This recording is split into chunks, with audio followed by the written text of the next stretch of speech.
The early morning sun cast long shadows across the quiet suburban streets. Claire Thompson, a 42-year-old mother of two, sipped her coffee by the window, scanning the neighborhood through the sheer curtains. It was a typical morning, the kind that had become almost too familiar. But today would be different. Today, something would happen that would shake her to her core. She had always felt safe in this neighborhood. The houses were well kept, the lawns manicured, and the streets were silent, except for the occasional chirp of birds or the hum of a passing car. This was her comfort zone, the place she had raised her children and built her life. Yet, lately, a sense of unease had settled over her. The news was filled with stories of crime. Stories that seemed distant but were increasingly hard to ignore. She had never thought of herself as someone who feared for her safety, but now, every rustle of leaves, every unfamiliar face, made her pause and wonder. As she looked out the window, she noticed a young man walking down the street. He was tall, with dark skin and a hood pulled low over his head, the kind of outfit that made him blend into the shadows of the morning. His face was focused, eyes fixed ahead as if he had somewhere to be. But something about him felt off. Claire couldn't put her finger on it, but her gut told her to be cautious. It was a fleeting thought, but it didn't leave her. She stared at him for a moment longer, heart beating a little faster. Then, without even realizing it, she reached for her phone. Her fingers trembled as she dialed 911. 911. What's your emergency?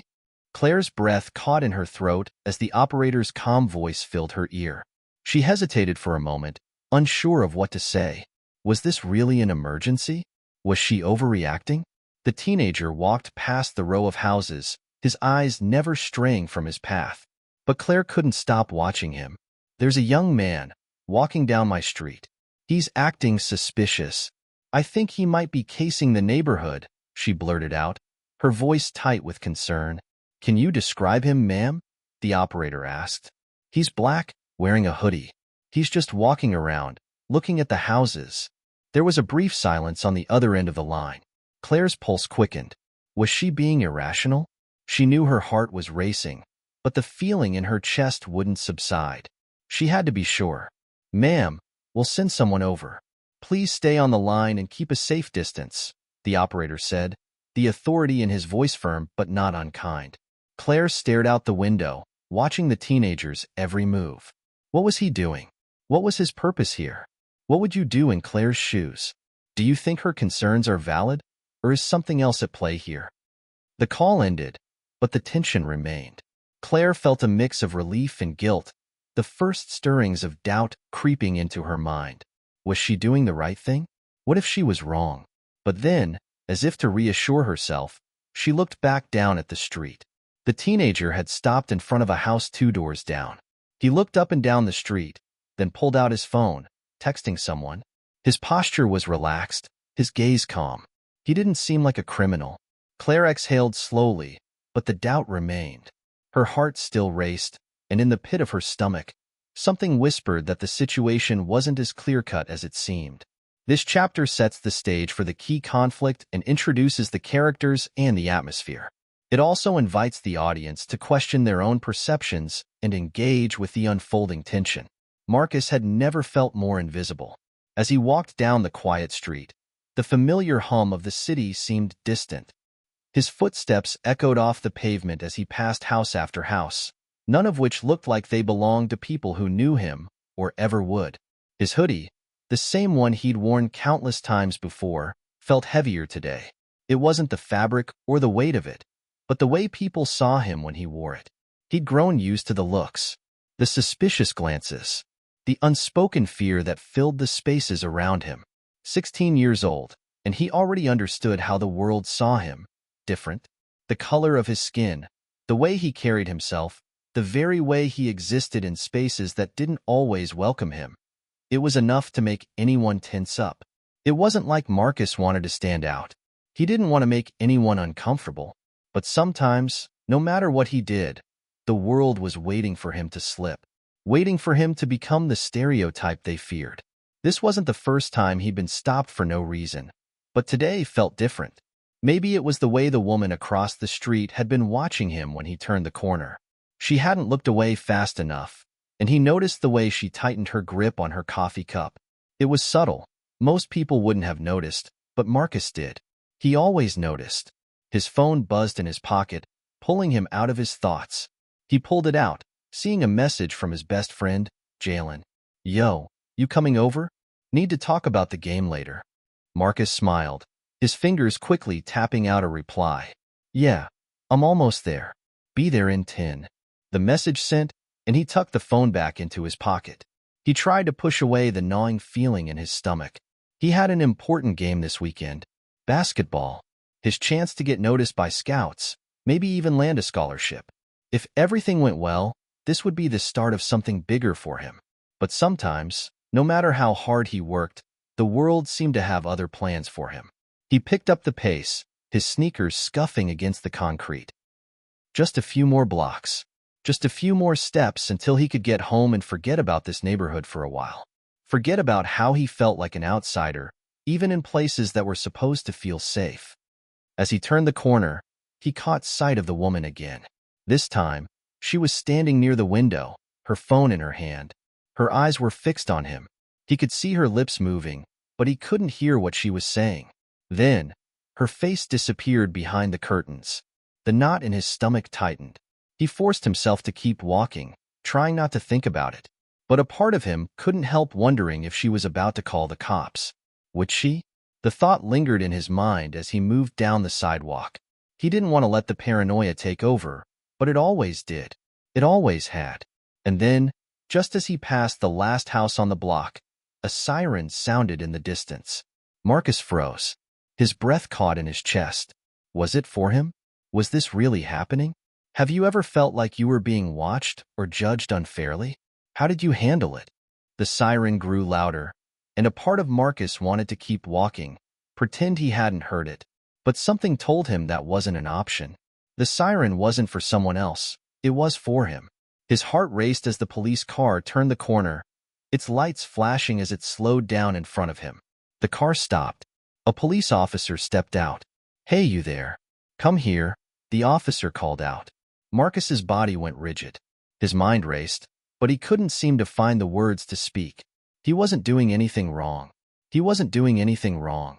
But the officer was walking toward him, and his feet seemed glued to the ground. This chapter continues to build the tension by giving Marcus's perspective on what's happening, showing his internal struggle and his fear of being perceived as a threat. It sets the stage for the imminent confrontation with the police. The officer's footsteps grew louder with every step he took toward Marcus. The flashing lights from the squad car reflected off the houses, casting an eerie glow on the pavement. Marcus's pulse thudded in his ears as he tried to steady his breath. He didn't want to look guilty. He didn't want to give them a reason to escalate this. He just wanted to get through this moment, get to his friend's house, and forget about it all.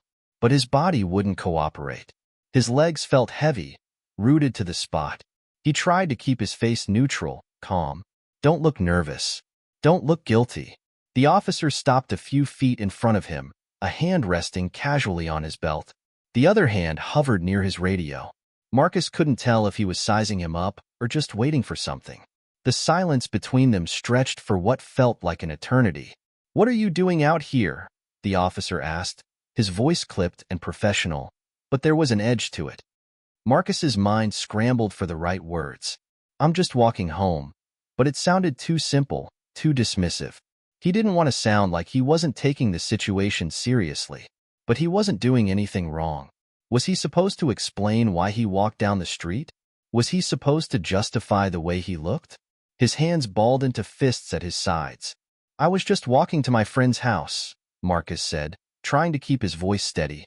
The officer's eyes narrowed, scanning him from head to toe. "Where are you coming from?" he asked, his gaze lingering on Marcus's hoodie, the slouch in his posture, and the slight nervousness that was probably betraying him more than he cared to admit.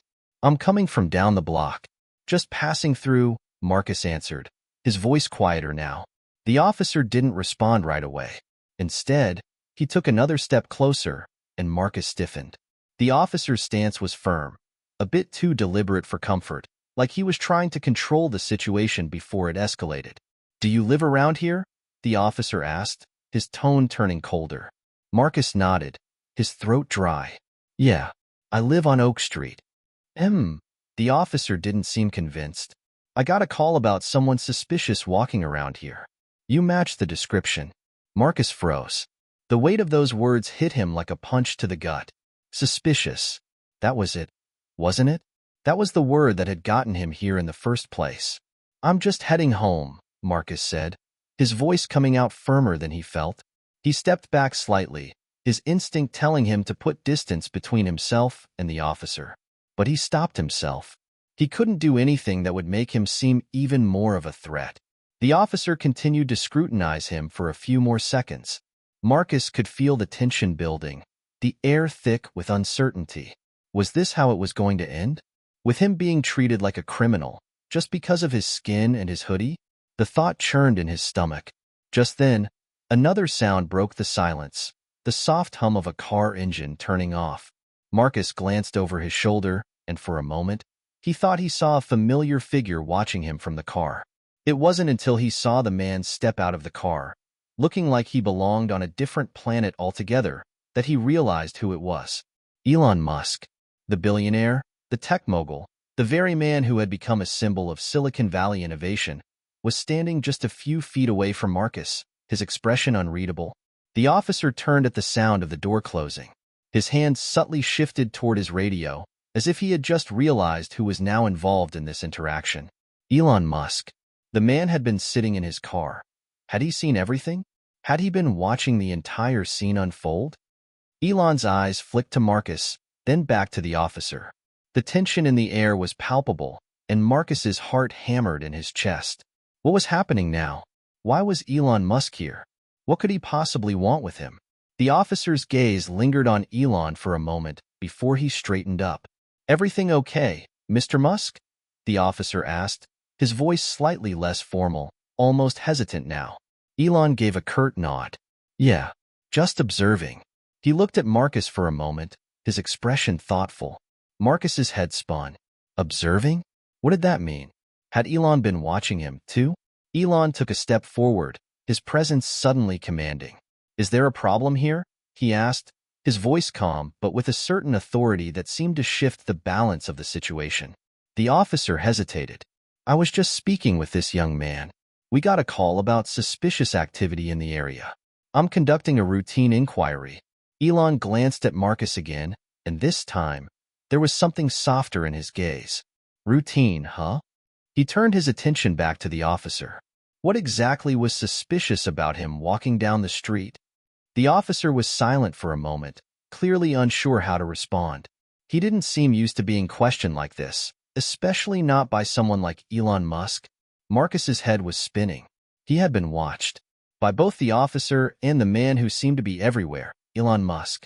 Was he being judged before he even had a chance? What do you think is going through Marcus's mind right now?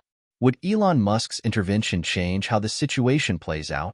The air felt thick with tension as Marcus waited for something, anything, to break the silence. The situation was spiraling out of his control, and he had no idea what would happen next. This chapter builds on the emotional and situational tension, introducing Elon Musk as an unexpected witness to the unfolding drama.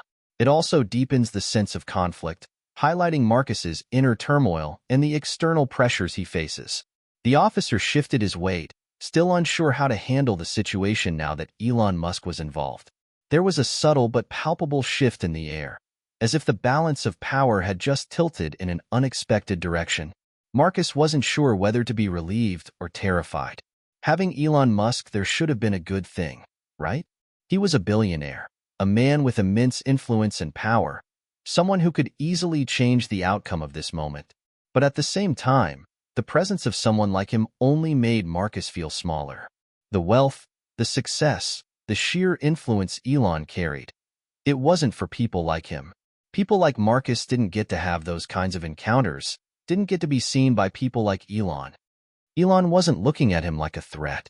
No, there was something else in his eyes, something that didn't feel quite as cold as the officer's stare. But it also didn't feel like compassion.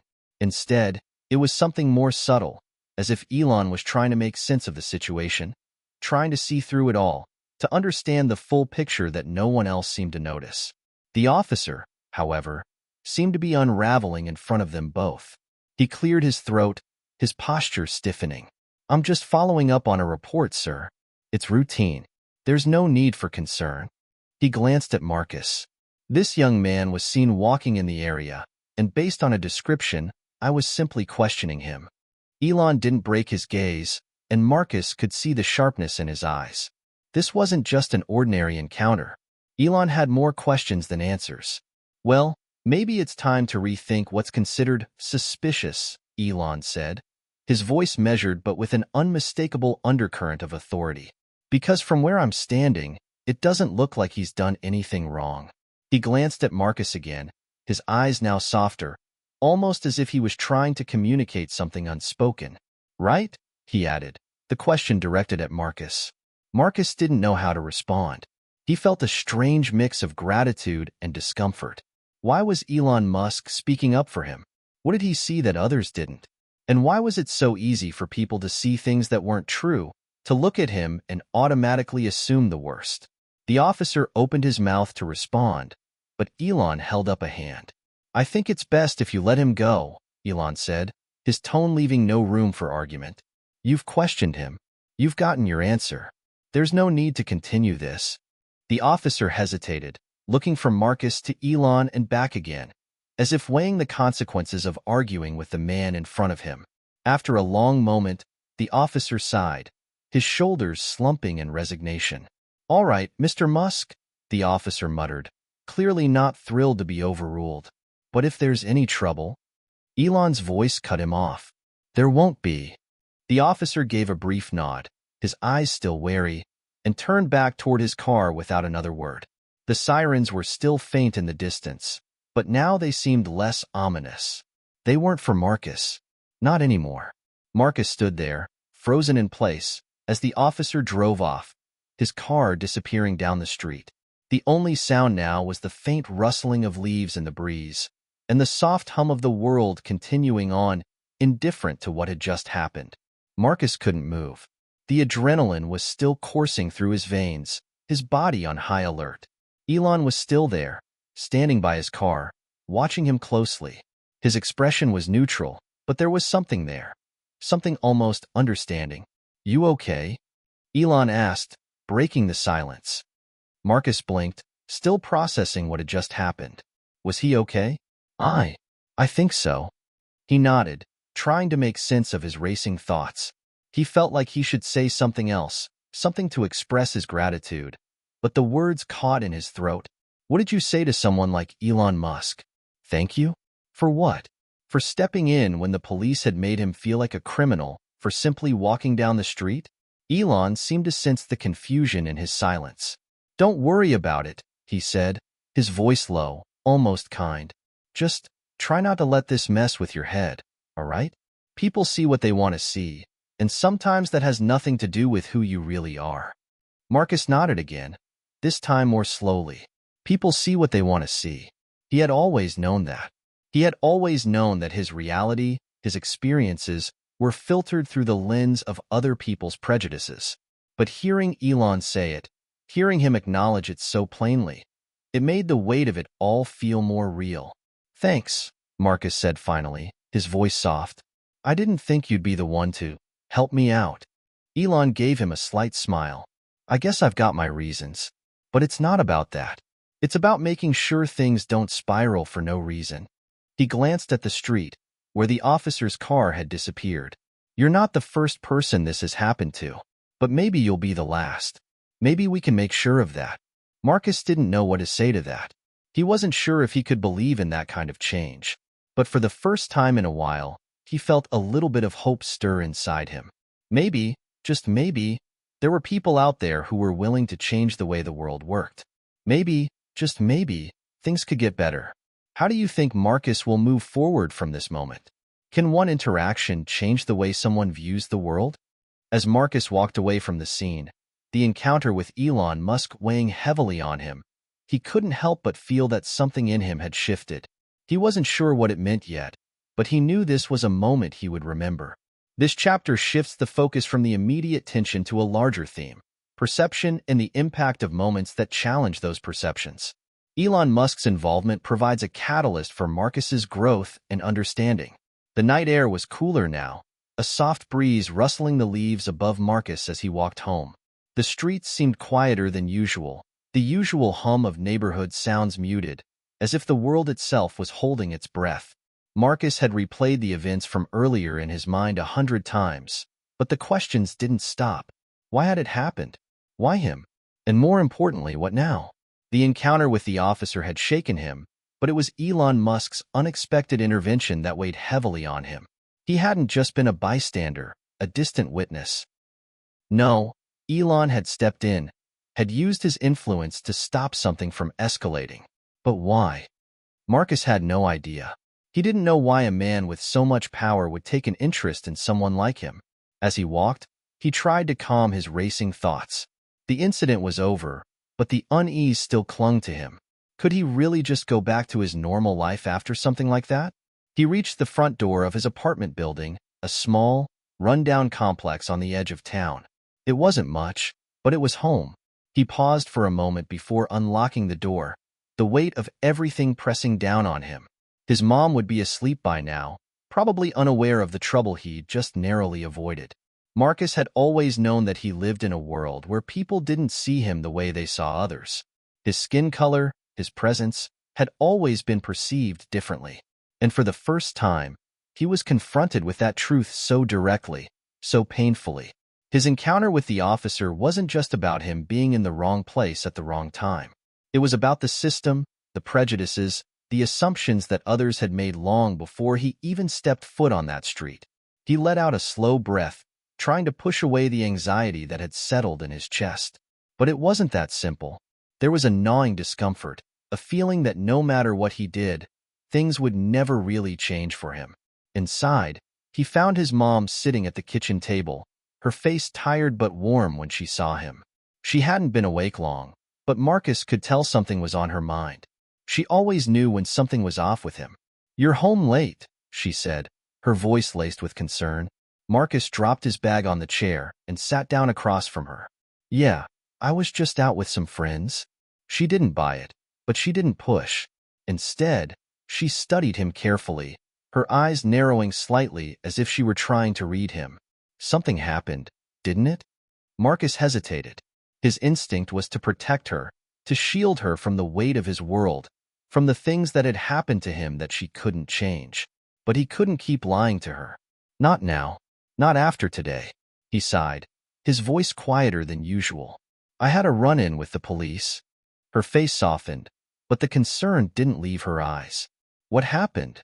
"They thought I was doing something wrong," he said, his words coming out slower, heavier than usual. "Just because I was walking down the street." His mom's eyes flared with a mixture of disbelief and understanding. "Did they arrest you?" she asked quickly. "No," Marcus said. "Elon Musk, he was there, and he stepped in. Told the officer to let me go." His mom blinked, her expression shifting as if she didn't know what to say. "Elon Musk?" "Yeah," Marcus said, his voice still tinged with confusion. "He was just there, watching. I don't know why he got involved, but I'm not gonna lie, Mom, it felt weird. Like I was part of something I didn't understand." She didn't respond immediately, just sat there, her face a mix of pride and concern.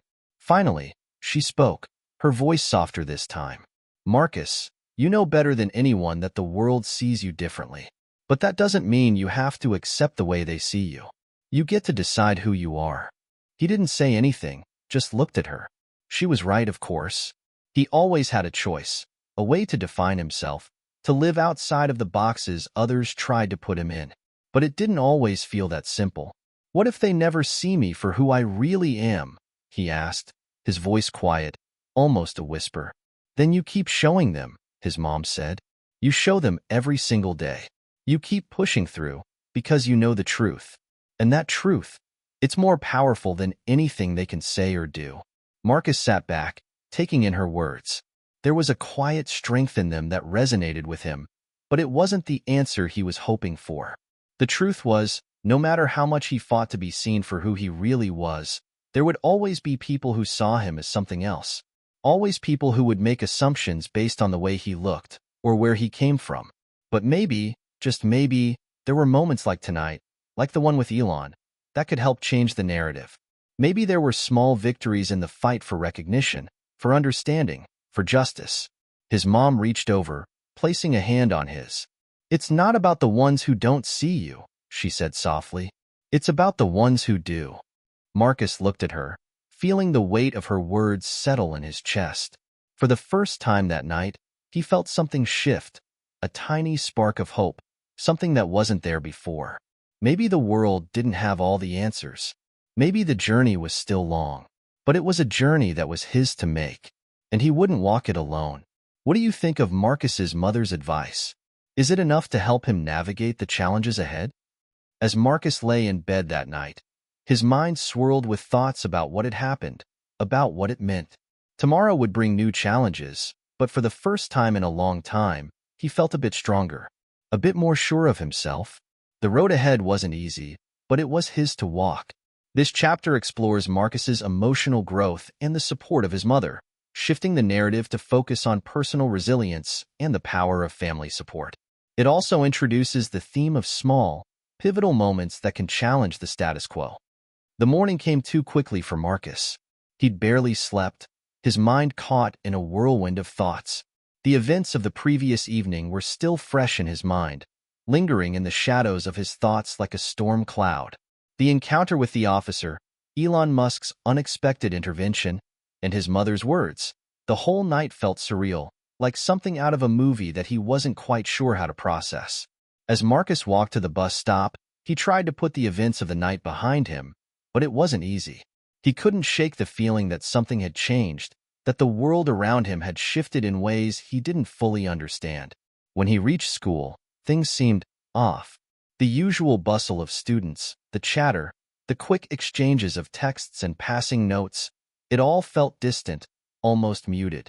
It was as though the air had thickened, and everything around him seemed to carry a weight he couldn't escape. The ripple from the previous night had reached the school. Marcus wasn't sure how it had happened, but the news about what had gone down on his street had spread faster than he could have ever imagined. Rumors, whispers, and curious glances followed him down the hall as he made his way to his locker. He could hear fragments of conversations as he passed by. "Did you hear? A white woman called the cops on Marcus last night." "No way. Why?" "Elon Musk was there. Apparently, he got the officer to let him go." Marcus tried not to let it show on his face, but inside, he felt a knot form in his stomach. It wasn't just the fact that people were talking about him. It was the way they were talking. They didn't understand what had really happened. They didn't understand the weight of it. To them, it was just another story, a rumor to be passed around, another bit of gossip to fuel their curiosity. To Marcus, it was everything. He slammed his locker shut with more force than he intended, the sound echoing through the empty hallway. His hands were shaking, and he quickly shoved them into his pockets to hide it. He wanted to ignore it, to move past it, but he couldn't.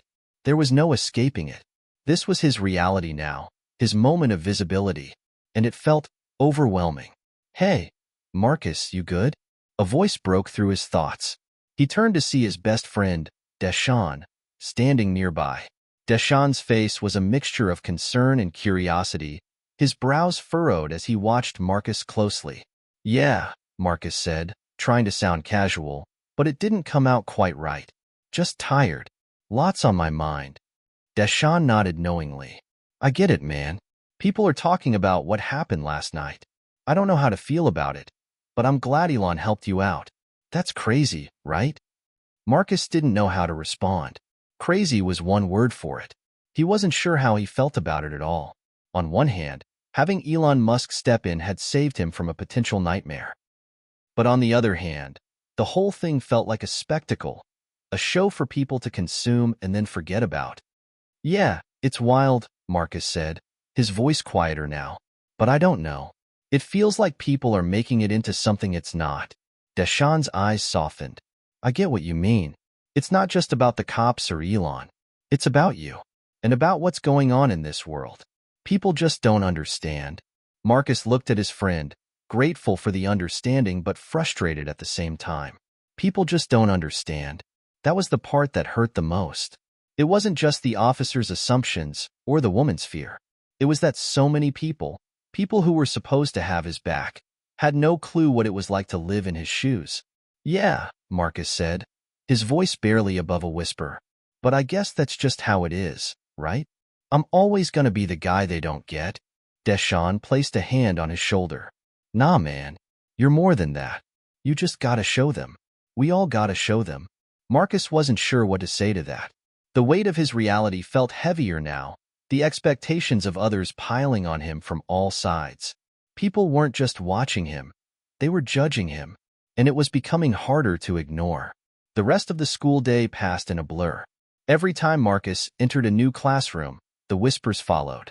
He could feel eyes on him, some sympathetic, some curious, some judgmental, but he held his head high, trying to act like it didn't bother him.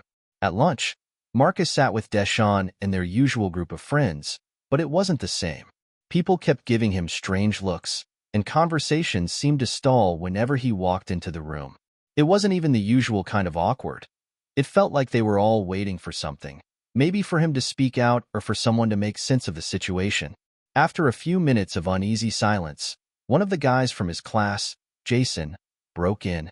So, Marcus, Jason began, his tone casual but with a slight edge. What happened last night?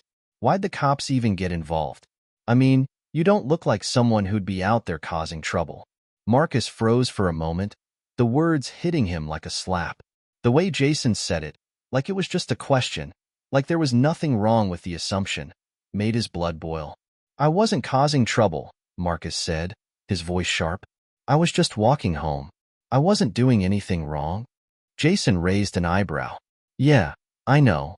Just saying, it doesn't really add up. I mean, why would someone call the cops on you? Marcus clenched his fists under the table.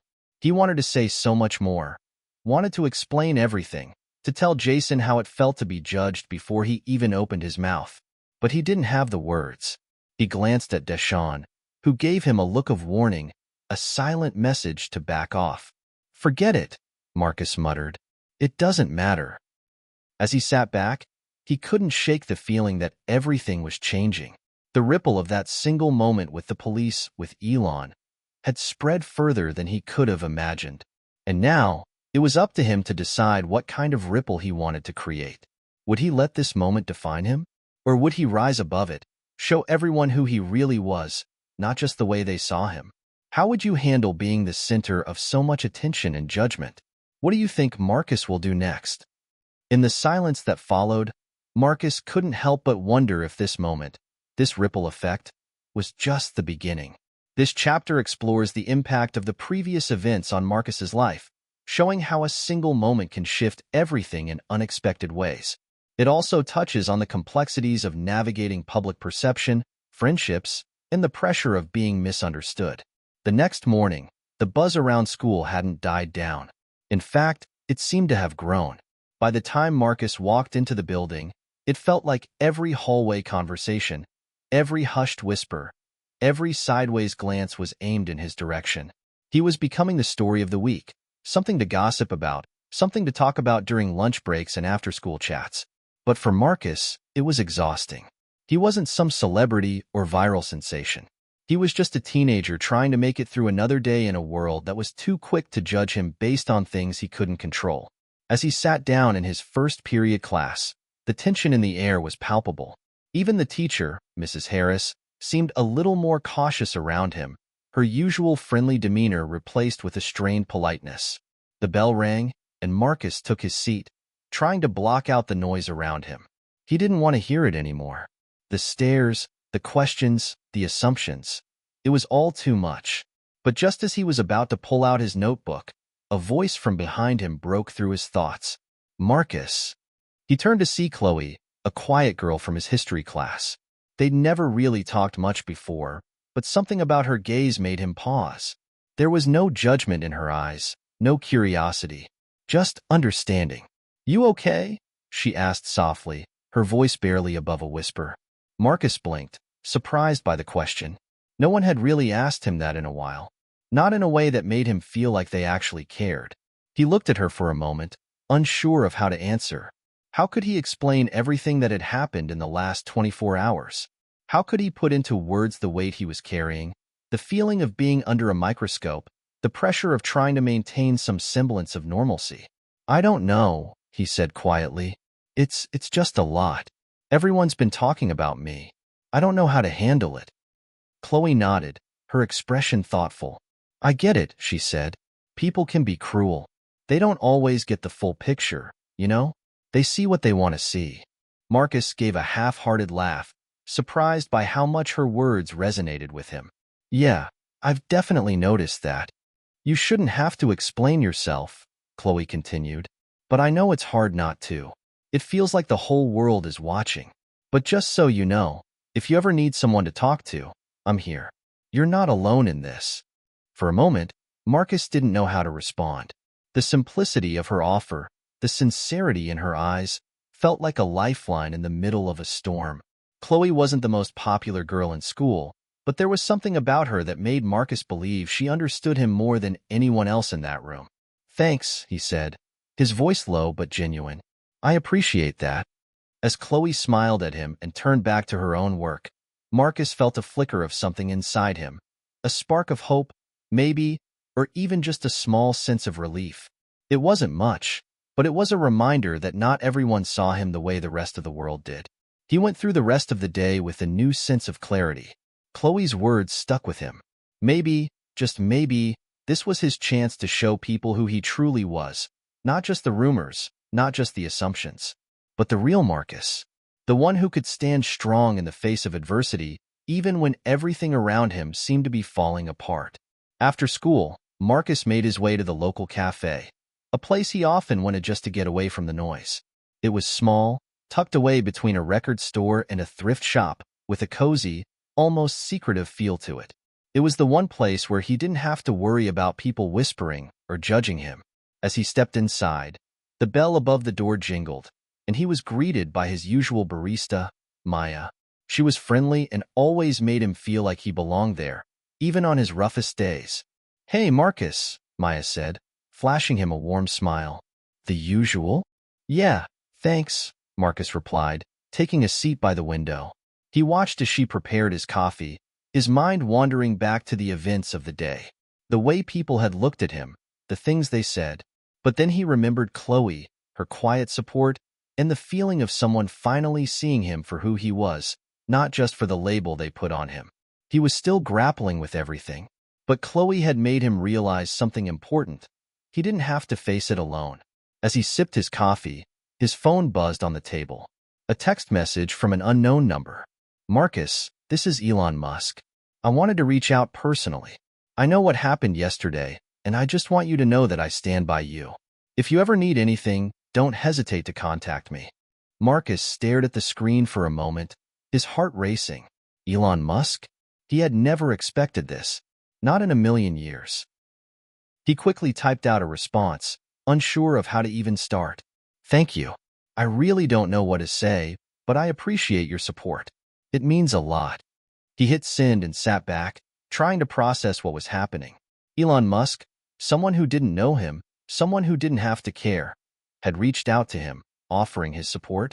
The same man who had stepped in to stop the police officer from escalating the situation. Maybe there was something bigger at play here. Maybe this wasn't just about him anymore.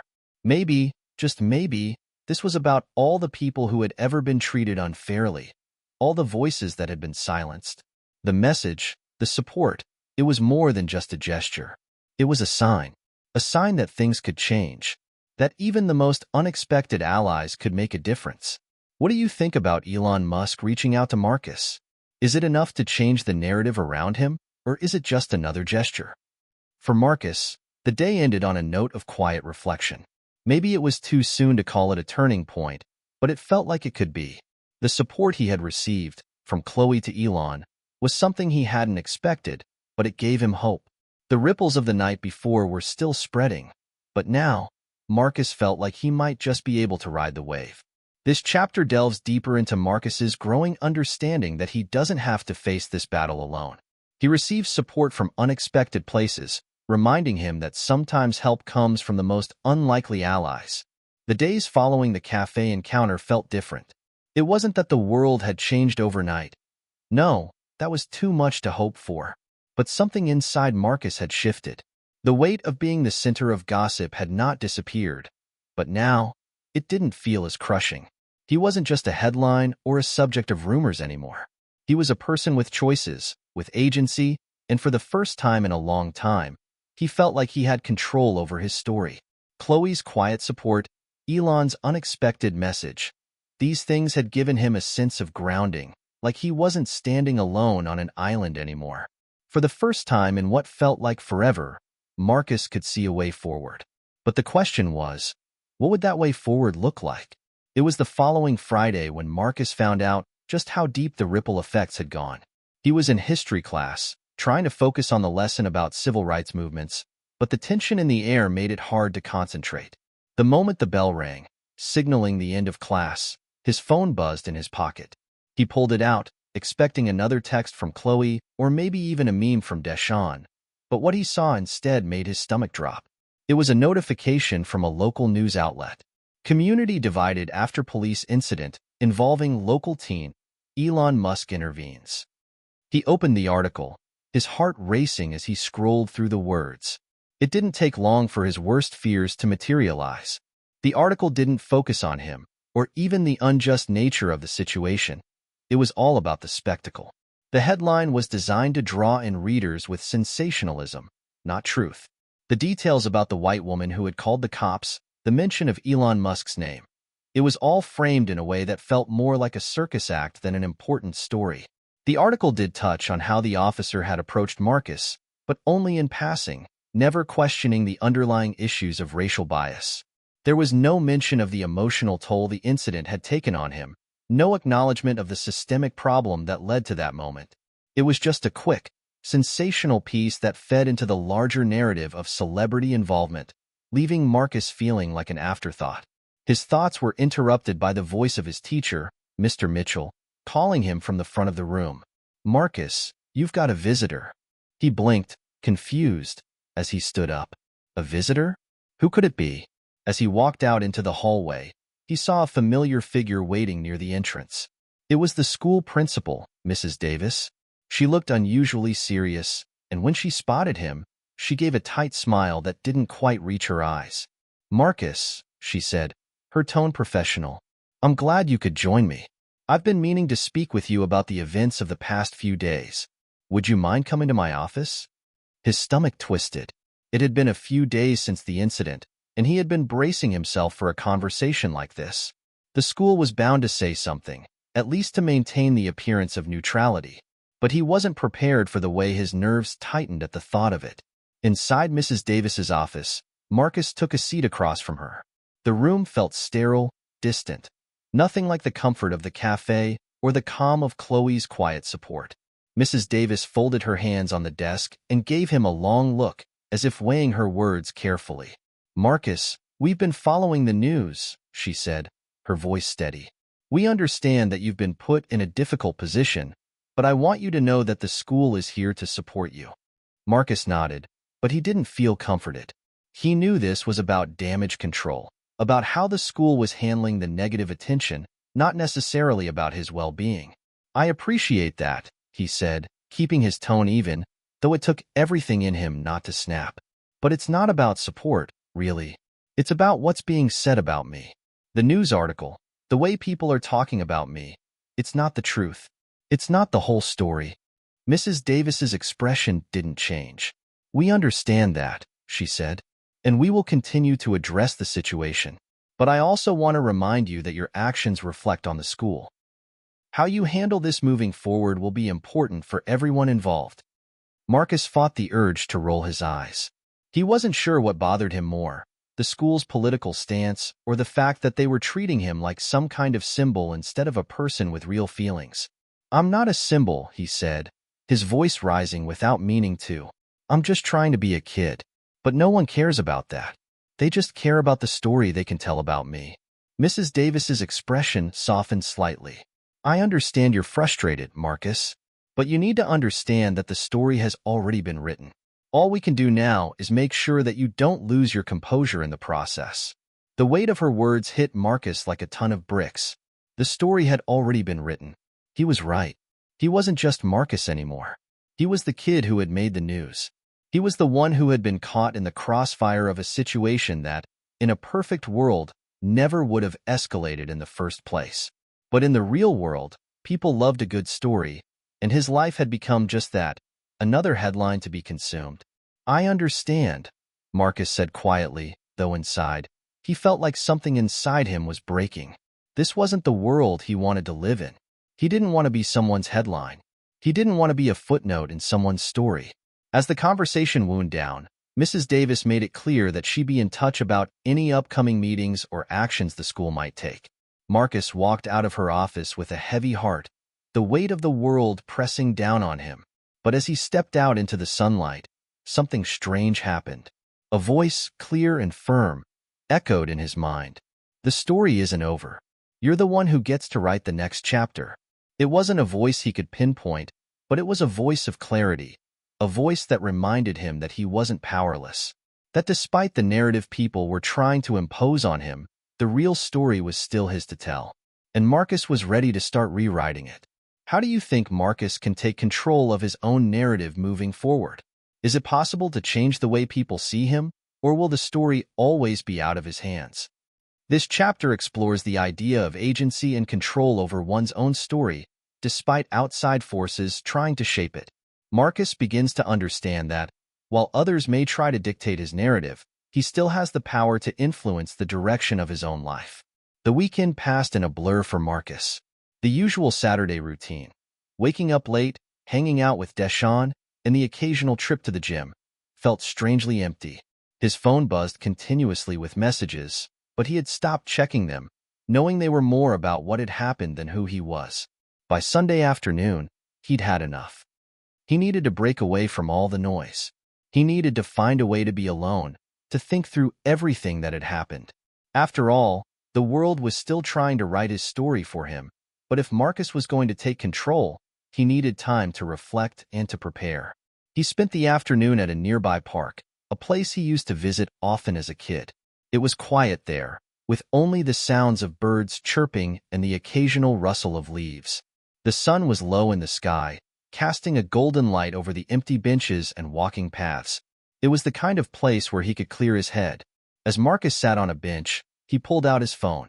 There were still a few messages from Chloe, checking in, but it was one text in particular that caught his eye. It was from Elon Musk. Marcus, I know things have been overwhelming, but remember, your voice matters. The world needs to hear it. I'm willing to help you amplify that voice if you want. We can make a difference together. Marcus stared at the screen, his mind racing. Elon Musk had offered him a platform. Not just sympathy, not just words of support. He had offered him a chance to speak, to make his voice heard. It was an opportunity he couldn't ignore. But the pressure was immense. The idea of speaking out, of stepping into the spotlight even more than he already had. It scared him. Could he handle the weight of it? Could he take on the responsibility of being more than just a teenager caught in a bad situation? He needed to think about it. The next day at school, Marcus couldn't shake the thoughts of Elon's message. He arrived early, his mind a whirlwind of possibilities. What would he even say? What could he say that would make people see things differently? He was still considering these questions when he spotted Chloe in the hallway.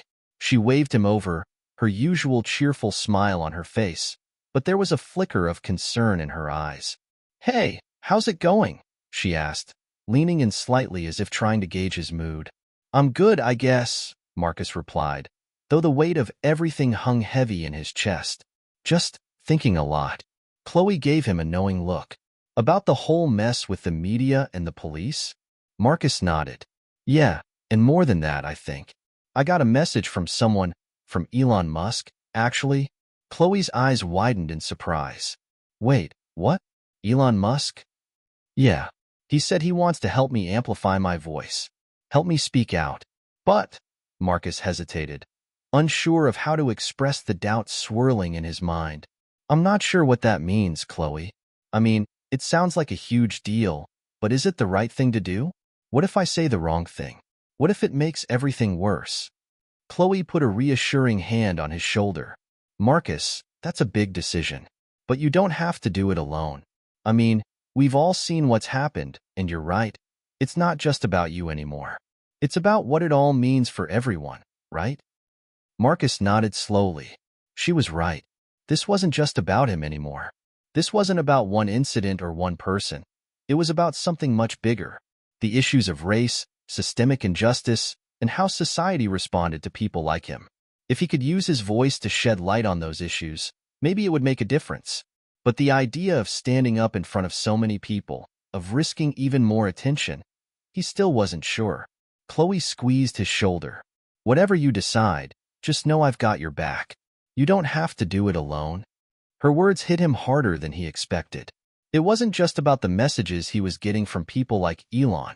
It was about the people in his life who were showing up for him, who believed in him when everything else seemed uncertain. That afternoon, Marcus took a walk to clear his mind. The park he had visited the day before felt like a different world, one where he could think without the constant weight of judgment. He walked the paths, listening to the wind rustling through the trees, his mind finally starting to settle. By the time he returned home, he knew what he had to do. The next morning, Marcus walked into school with a newfound sense of resolve. He had made his decision. It wasn't about playing it safe or retreating into the background anymore.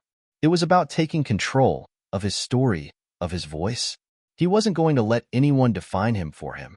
He sat down at his desk and pulled out his phone. He stared at Elon's message for a moment before typing out his reply. "Thank you for reaching out. I'm ready to speak out. Let's make sure my voice is heard." He hit send. Marcus didn't know exactly what the future held, but one thing was clear. He wasn't going to let fear control him anymore. He had a chance to speak, to make a difference, and he wasn't going to waste it. What do you think of Marcus's decision to speak out? Do you think it's the right move, or is he taking on too much too soon? In this chapter, Marcus begins to realize that taking control of his own narrative is about more than just defending himself. It's about using his voice to influence the world around him. With the support of friends like Chloe and an unexpected ally like Elon, Marcus starts to feel empowered to speak up and take action. The day after Marcus sent his message to Elon, everything felt different.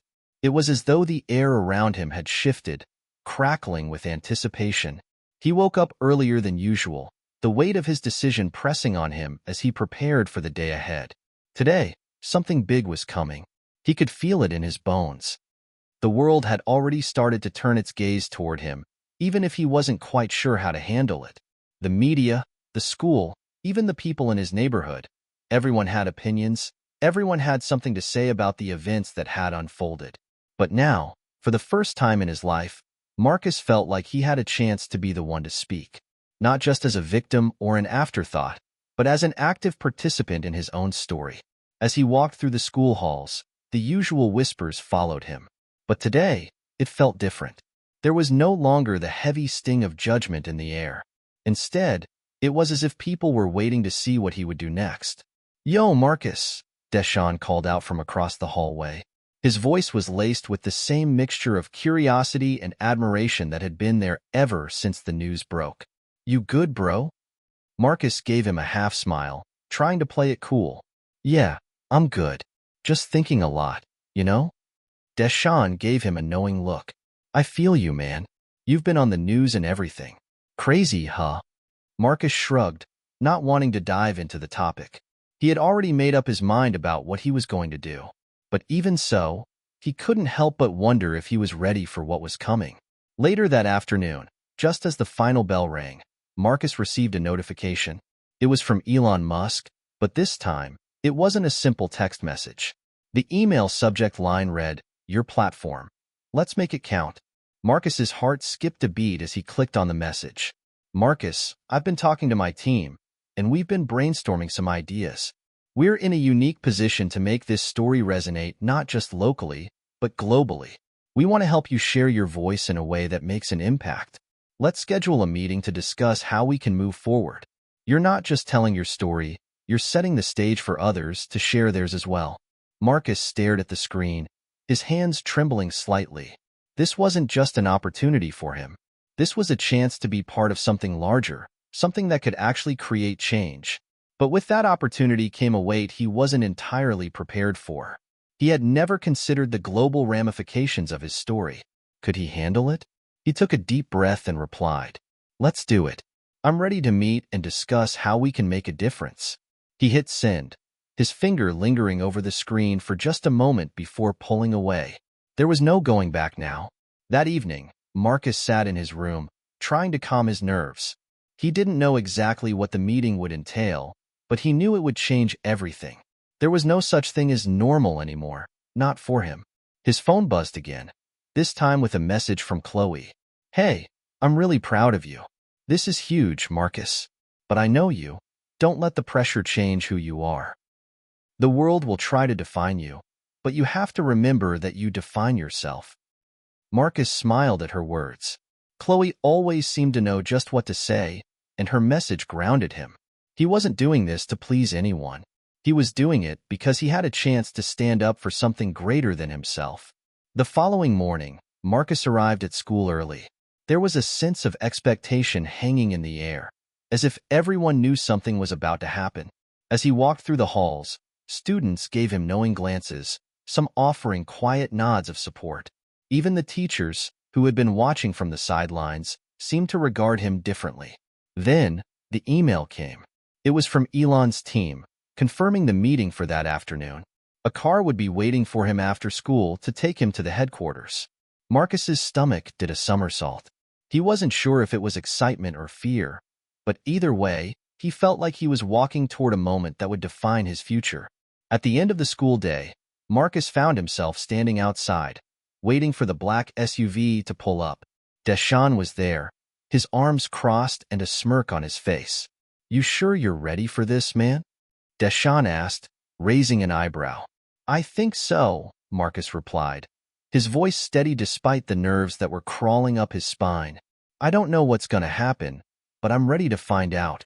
The car arrived, sleek and tinted, with a driver who gave Marcus a polite nod as he slid into the back seat. As they drove toward the headquarters, Marcus couldn't help but think about how surreal it all felt. 1 week ago, he had been just another student dealing with the aftermath of an unfair encounter. Now, he was on his way to meet with one of the most influential figures in the world, someone who could help him make his voice heard. The headquarters was nothing like Marcus expected. It was vast and modern, filled with bright lights and clean lines. The lobby alone was impressive, with floor-to-ceiling windows that showcased a sweeping view of the city. He was escorted into a large conference room, where Elon Musk himself was waiting. He looked the same as he did in photos, dressed casually, his demeanor relaxed but focused. There was an air of confidence about him, but it wasn't overbearing. Instead, it was clear that he saw Marcus as an equal, someone who had the power to influence change, just like anyone else in the room. "Marcus," Elon greeted him with a firm handshake. "It's good to meet you in person." "Thanks for reaching out," Marcus replied, trying to sound calm, though his heart was racing. They sat down at the large table, and Elon wasted no time in getting to the point. "We want to help you amplify your story," Elon began. "But we're not just talking about telling your side of the events. We want to create a platform where young voices, especially those who've been overlooked, can speak out. This isn't just about you. It's about everyone who's been caught in situations like yours." Marcus took a deep breath. The weight of what he was about to take on was becoming clearer with every word Elon spoke. But for the first time, he felt like he wasn't just part of someone else's narrative. He was the one holding the pen. "Do you think Marcus is ready for the global platform Elon wants to give him? What challenges do you think he might face as he steps into the spotlight?" In this chapter, Marcus takes the first step toward reclaiming his voice and embracing the opportunity to speak out. With Elon Musk offering him a platform, he begins to realize the gravity of the situation and the responsibility he's about to take on. It's a turning point in the story, as Marcus moves from being a passive participant in his own narrative to becoming an active voice in the fight for justice. The next few days blurred together in a whirlwind of meetings, media preparation, and deep conversations with Elon Musk's team. Marcus was no longer just a teenager trying to recover from a traumatic experience. He was now someone who was expected to represent a cause, a symbol of the fight for justice in a world that too often silenced voices like his. The first official meeting was set up for a live-streamed interview. Marcus had been given a few talking points, but the real power of the conversation would come from his own experiences, his emotions, and his thoughts on everything that had transpired. Elon's team had arranged for a well-known interviewer to moderate the discussion, a smooth-talking professional who had handled high-profile personalities in the past. Marcus wasn't sure how he felt about the spotlight, but now that it was real, he was starting to feel the pressure. That morning, as Marcus walked into the studio, the reality of what he was about to do settled over him like a heavy weight. He had only ever seen these kinds of setups on TV. People under the spotlight, their words dissected, their every move scrutinized. Now it was his turn. The room was huge, with bright lights overhead and cameras positioned all around. There were screens showing live feeds, and several staff members moved about, adjusting equipment and ensuring everything was set up perfectly. Marcus felt small in the vastness of the space, his heart racing in his chest. He wasn't just here to talk about what happened with the police incident. He was here to speak for every other person who had ever been unfairly treated, every voice that had been ignored.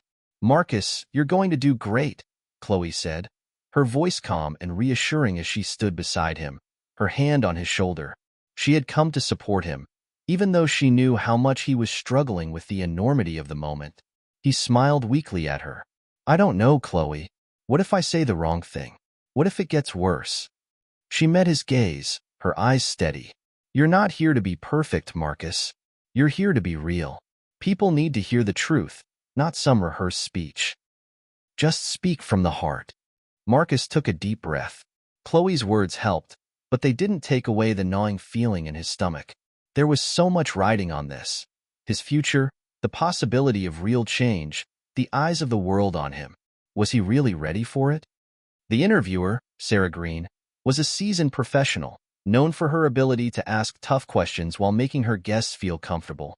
When Marcus walked into the studio, she gave him a warm smile, but her eyes were sharp, always calculating, always measuring. "Marcus, it's great to have you here," Sarah said, as she motioned toward the seat. "Thank you for joining us.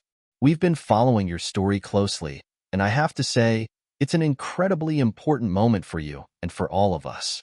Marcus nodded, his throat tight. He had never been good at speaking in front of large groups, let alone an audience that would be watching this interview from all over the world. But he knew this was his moment to take control, to stop being just a passive figure in his own life. The interview began, and Sarah didn't waste any time. "Let's talk about what happened that day. You've been through a lot.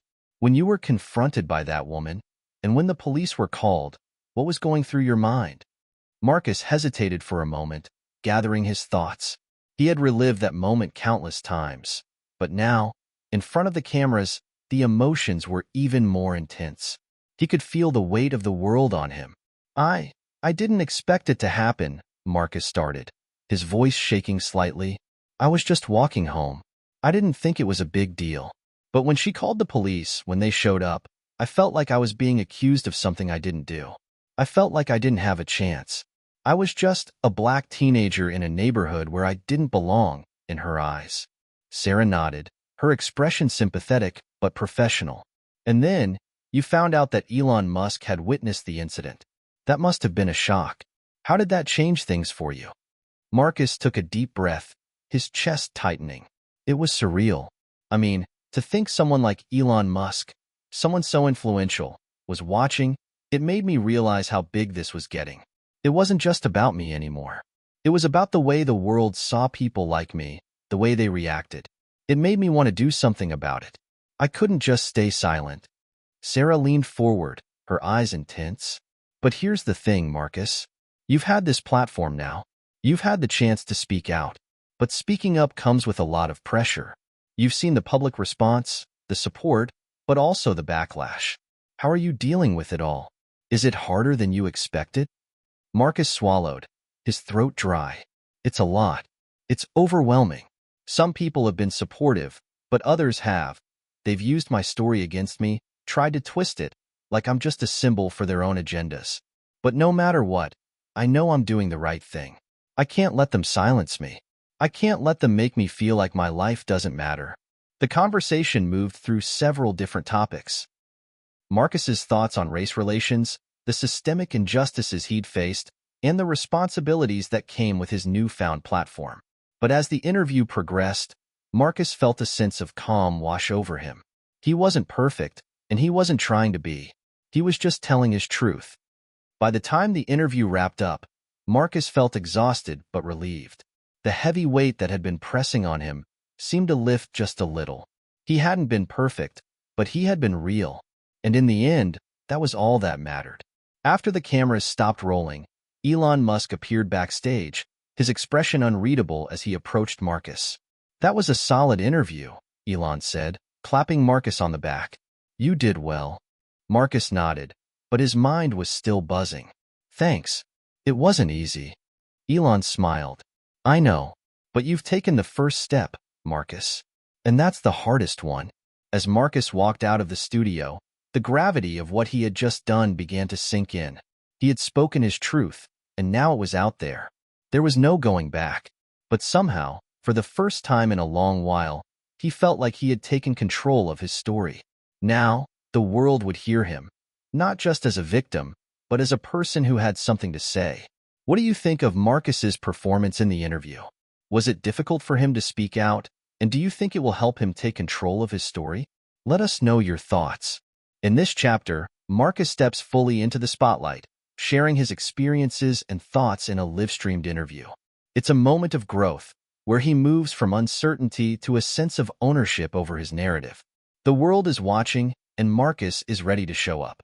Not just as a teenager in a story of injustice, but as a young man determined to make a difference. The aftermath of the interview was immediate and overwhelming. Within hours, Marcus's story was everywhere, on social media, news outlets, and trending on platforms worldwide. What had started as a personal incident had blossomed into a global conversation about race, privilege, and systemic injustice. It was a conversation that Marcus hadn't expected to have on such a large scale, but now that it was happening, he had no choice but to step fully into it. The notifications on his phone were nonstop. His inbox was flooded with messages, some supportive, others hostile. But it was the messages from people he didn't know that struck him the most. People from different countries, different backgrounds, all sharing their stories with him. Some had experienced similar injustices, while others simply wanted to offer encouragement. It was a humbling experience for Marcus, one that left him speechless at times. He sat in his room, scrolling through the messages, trying to process it all. Each message felt like a weight added to his shoulders. He had wanted to speak out, to share his story, but now he was seeing firsthand how his words had sparked something much bigger. This wasn't just about him anymore. It was about everyone who had ever felt silenced or marginalized. One message stood out among the rest. It was from his mother, who had been following the interview from the moment it aired. "I'm so proud of you, Marcus. I know it wasn't easy, but you spoke your truth. You've always had the strength to stand up for what's right. Keep going, baby. You're not just fighting for yourself, you're fighting for all of us." Tears welled in Marcus's eyes as he read her words. He had always known his mother was proud of him, but hearing her say it now, in the midst of everything, made the moment feel even more significant. It was a reminder that, no matter how big this became, he wasn't alone. His family, his friends, and even strangers had his back. Later that evening, Marcus received a call from Chloe. "Hey," she said, her voice sounding a little out of breath, as if she just rushed to pick up the phone. "I saw the interview, Marcus. You were amazing. Seriously. You've got everyone talking." "Thanks, Chloe," Marcus replied, trying to sound casual, though he could feel his heart still racing. "It feels like everything's moving so fast. I don't even know how to process it all." "I get it," Chloe said sympathetically. "But you know what? This is your moment. You've made it. You've got the attention. Now it's time to use it. You have the power to change things, Marcus." He exhaled slowly. "Yeah, but what if I mess it up? What if I say the wrong thing or do the wrong thing?" "You won't," Chloe reassured him. "You're already doing it. Just by speaking up, you're making a difference. But you have to be careful, too. There are people out there who will try to twist your words, to make it seem like you're saying something else. Just stay true to who you are. You've got this." Marcus smiled, feeling a sense of gratitude wash over him. Chloe had always been there, always been the voice of reason when things got tough. "Thanks. I needed to hear that." The next few days were a blur of interviews, meetings, and social media posts. Marcus found himself being invited to speak at rallies, events, and even on TV shows. He wasn't sure if he was ready for all of it, but the more he spoke, the more he realized just how important his voice had become. His story wasn't just a moment in time. It was a catalyst for change, a symbol of what could happen when people decided they'd had enough of being silent. But as his platform grew, so did the scrutiny.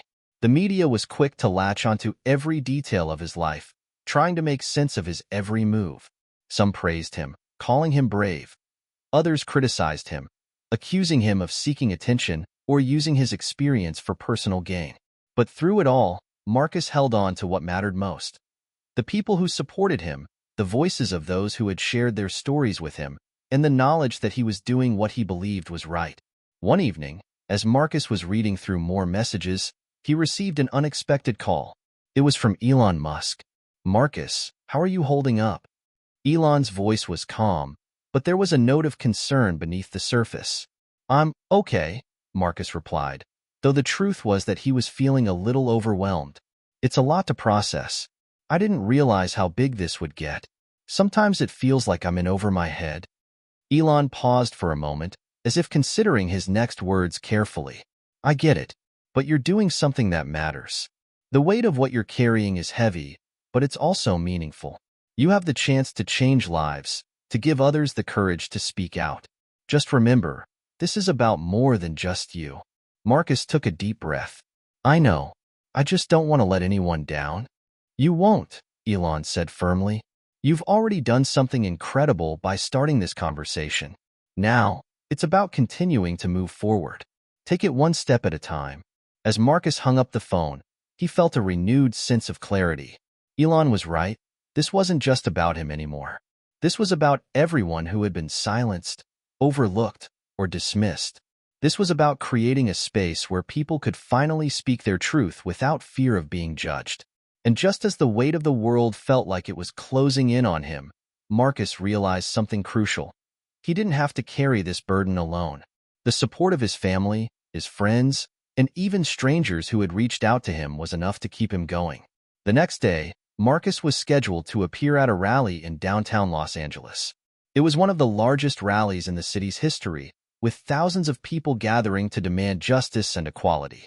Marcus had been asked to speak, and although he felt the pressure building inside him, he knew this was his chance to make a real difference. As he walked up to the stage, his heart pounded in his chest. The crowd was massive, stretching far beyond what he could see. It was a sea of faces, all looking up at him, waiting for him to speak. The air was thick with anticipation.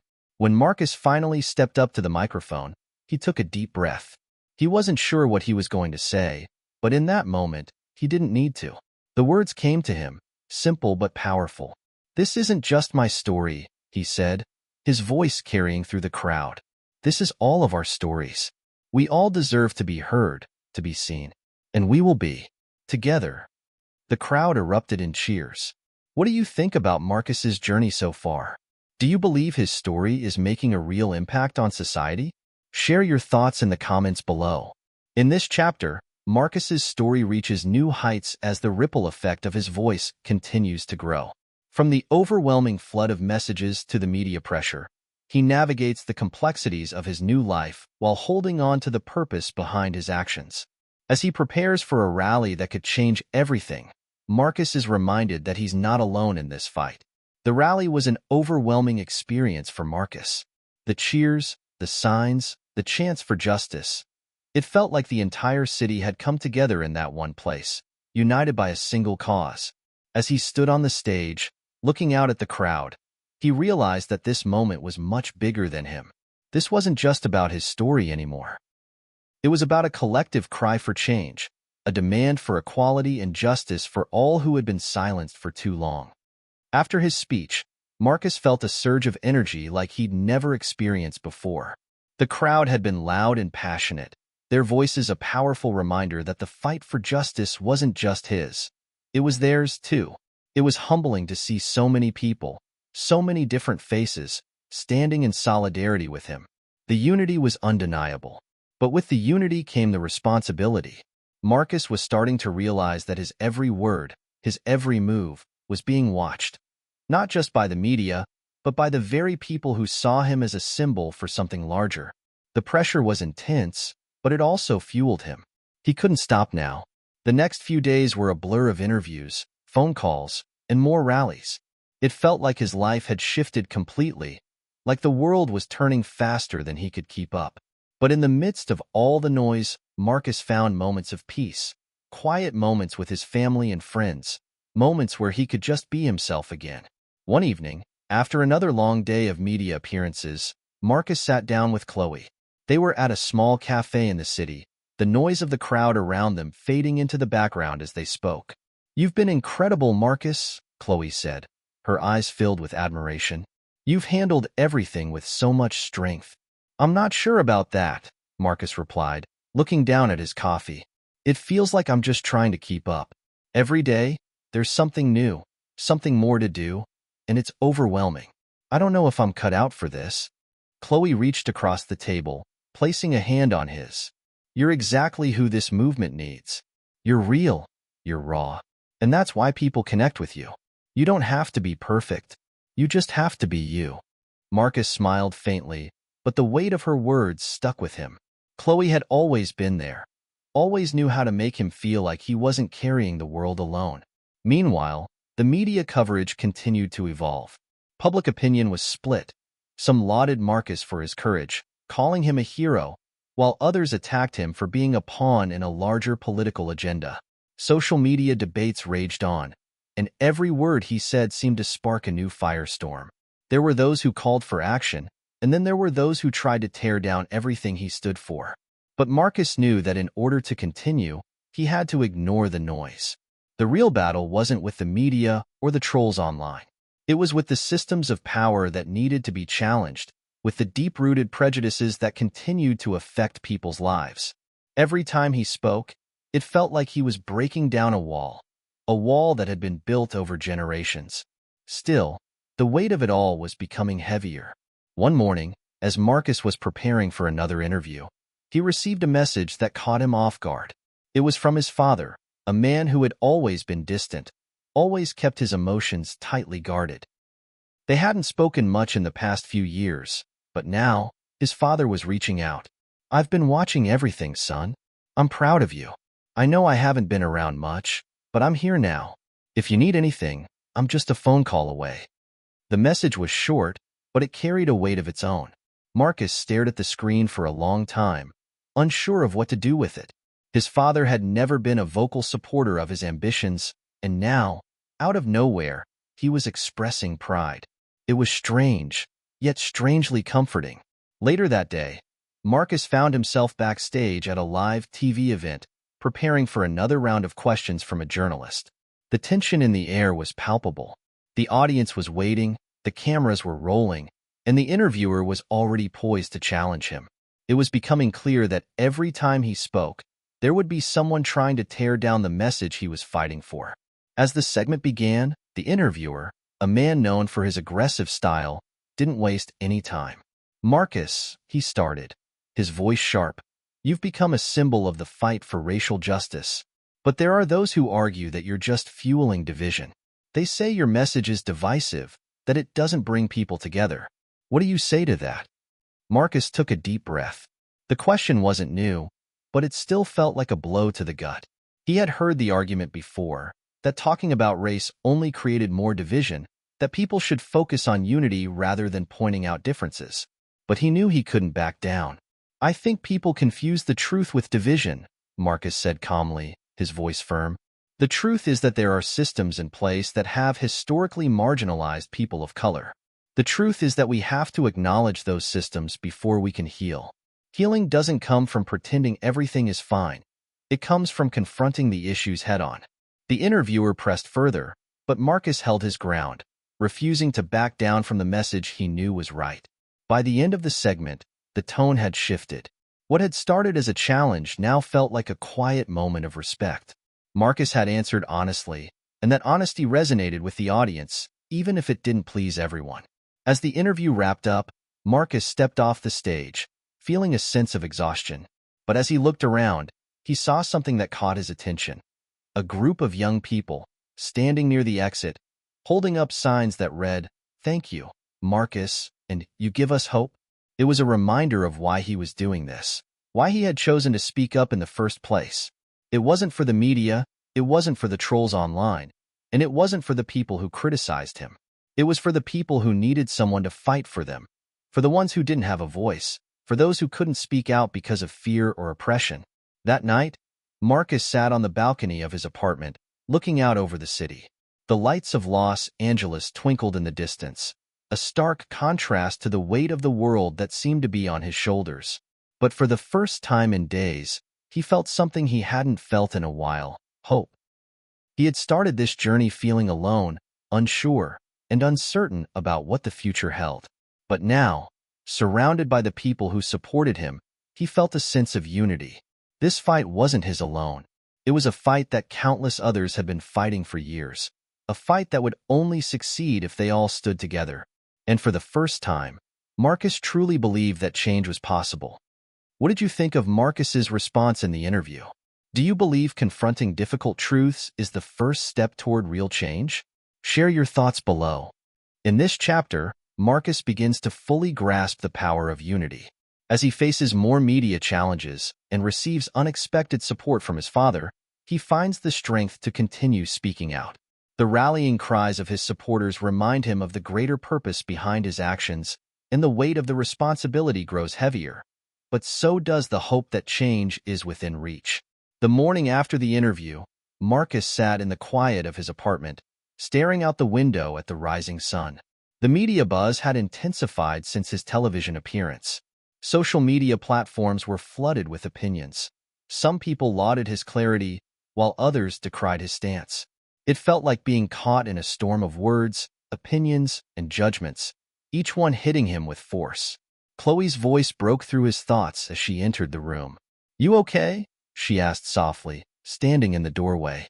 She had a cup of coffee in her hand, her eyes searching his face for any signs of distress.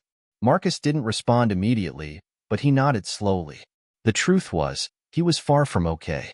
The pressure was mounting, and there were days when the weight of the movement, the expectation to lead, felt too heavy to carry alone. "You're holding up pretty well," Chloe added, setting the coffee down on the table next to him. "But I can see it in your eyes. You need a break." Marcus gave a small laugh, his first of the day. A break? From what? The media? The protests? The constant need to prove I'm worthy of all this attention? Chloe's eyes softened. "No, from the weight of it. The emotional exhaustion. You can't keep going without taking care of yourself." Marcus took a deep breath. She was right. The emotional toll of the fight for justice was starting to seep into every part of his life, and he knew it. He had been so focused on the cause, on the speeches, the rallies, the media coverage, that he hadn't really taken a moment to process everything he had been through. "Maybe you're right," Marcus admitted, finally looking at her. "I don't even know how to stop. Everything feels like it's spiraling out of control." Chloe smiled gently. "It's okay to slow down. You don't have to carry this all by yourself." As they sat together, talking about the importance of self-care, Marcus's phone buzzed on the table. It was a message from his mother. He hadn't heard from her in weeks, and the weight of her words hit him before he even read them. "Marcus, I saw you on TV last night. I'm so proud of you. But please, be careful. The world can be cruel, and I don't want to lose you." The words were simple, but they carried an undertone of concern. His mother had always been protective, always tried to shield him from the harsh realities of the world. But now, as he read her message, he realized just how much she was fearing for his safety. Later that day, Marcus sat in a meeting with his team, reviewing the upcoming plans for a large-scale march. The momentum of the movement was growing, and so was the attention.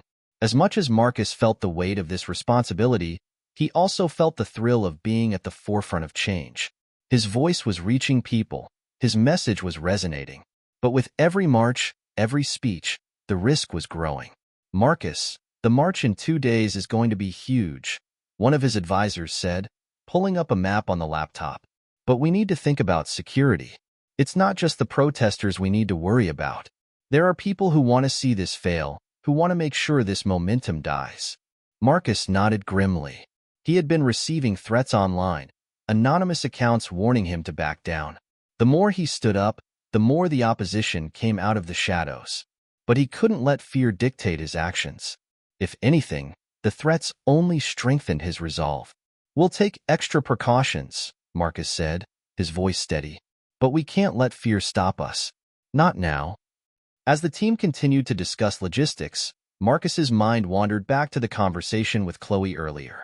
He knew she was right. He couldn't keep going at this pace without taking a step back and reevaluating. But how could he? There was so much at stake. Every speech, every rally, every moment was an opportunity to create change. How could he turn his back on it all? That evening, Marcus took a walk through his neighborhood.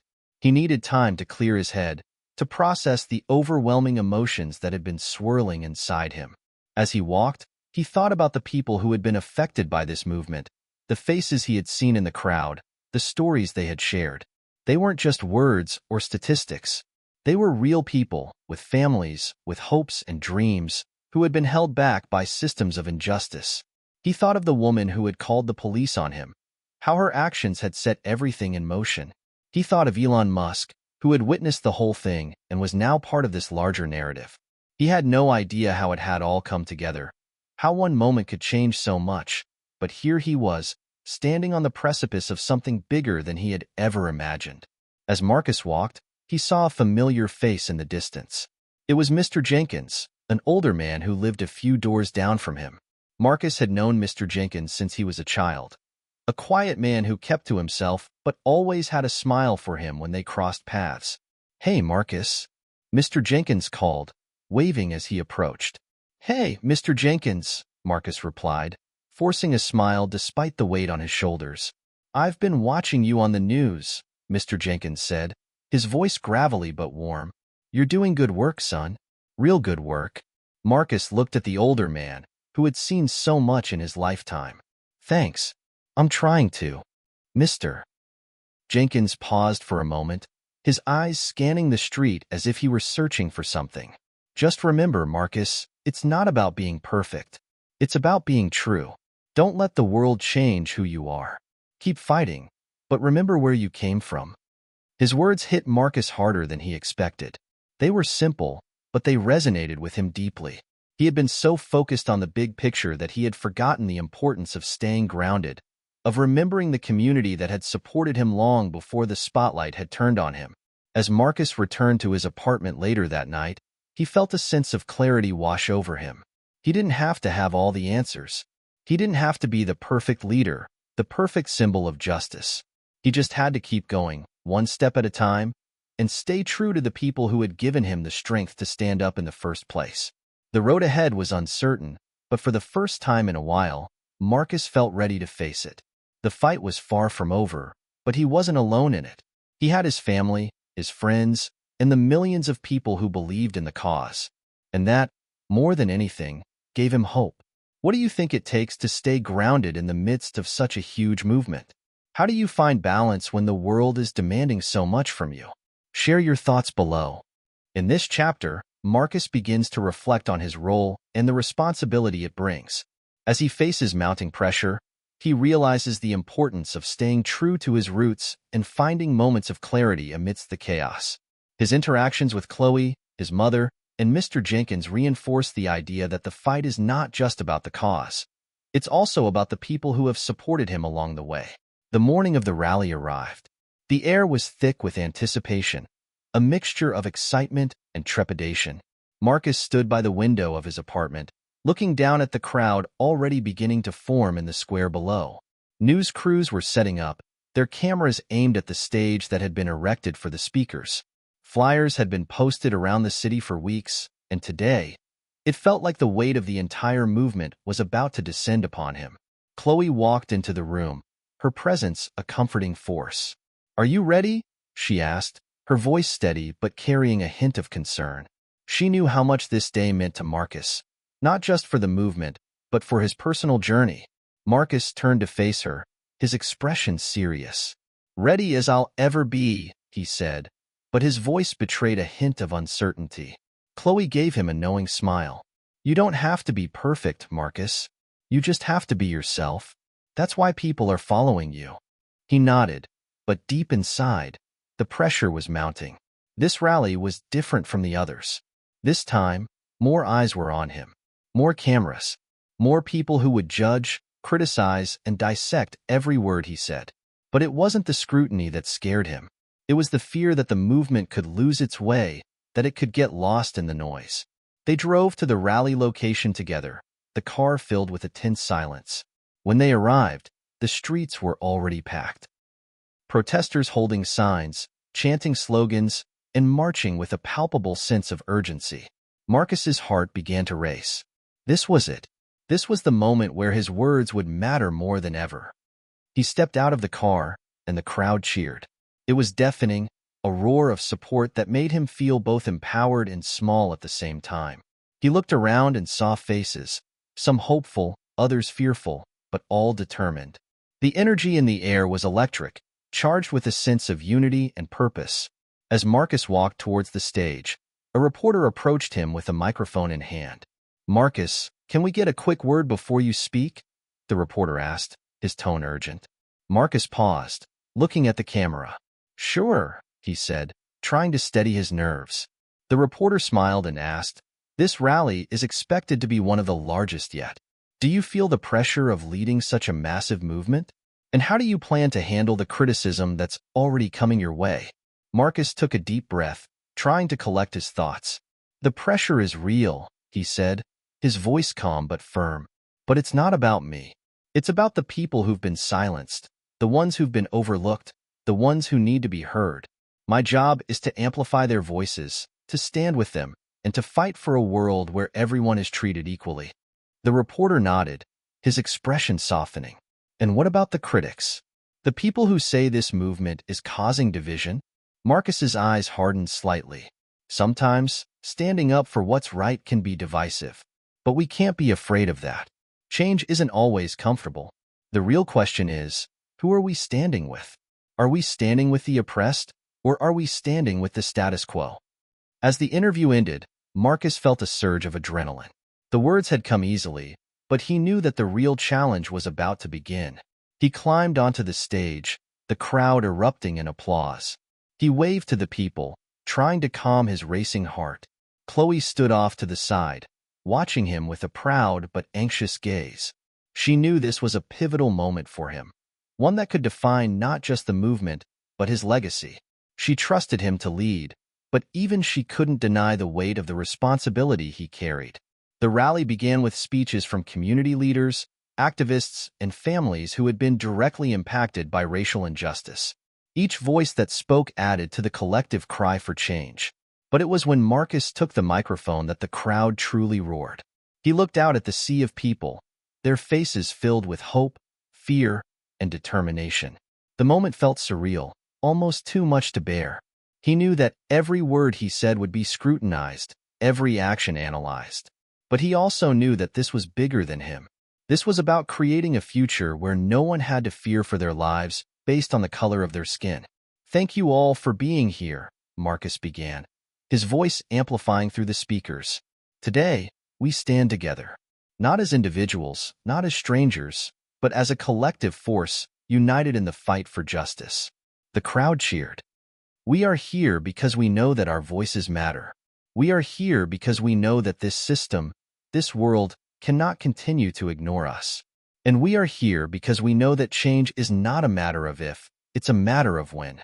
The energy in the air was palpable. Marcus paused, letting his words settle, before continuing. "The world wants us to be afraid. They want us to stay silent, to keep our heads down. But we won't be silenced anymore. We will speak, we will march, and we will demand what is rightfully ours."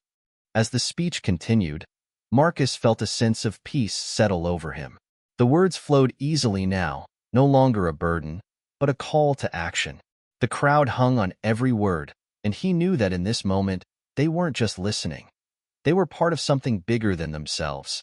As the rally came to an end, Marcus looked around at the faces in the crowd, hopeful, energized, and ready to fight.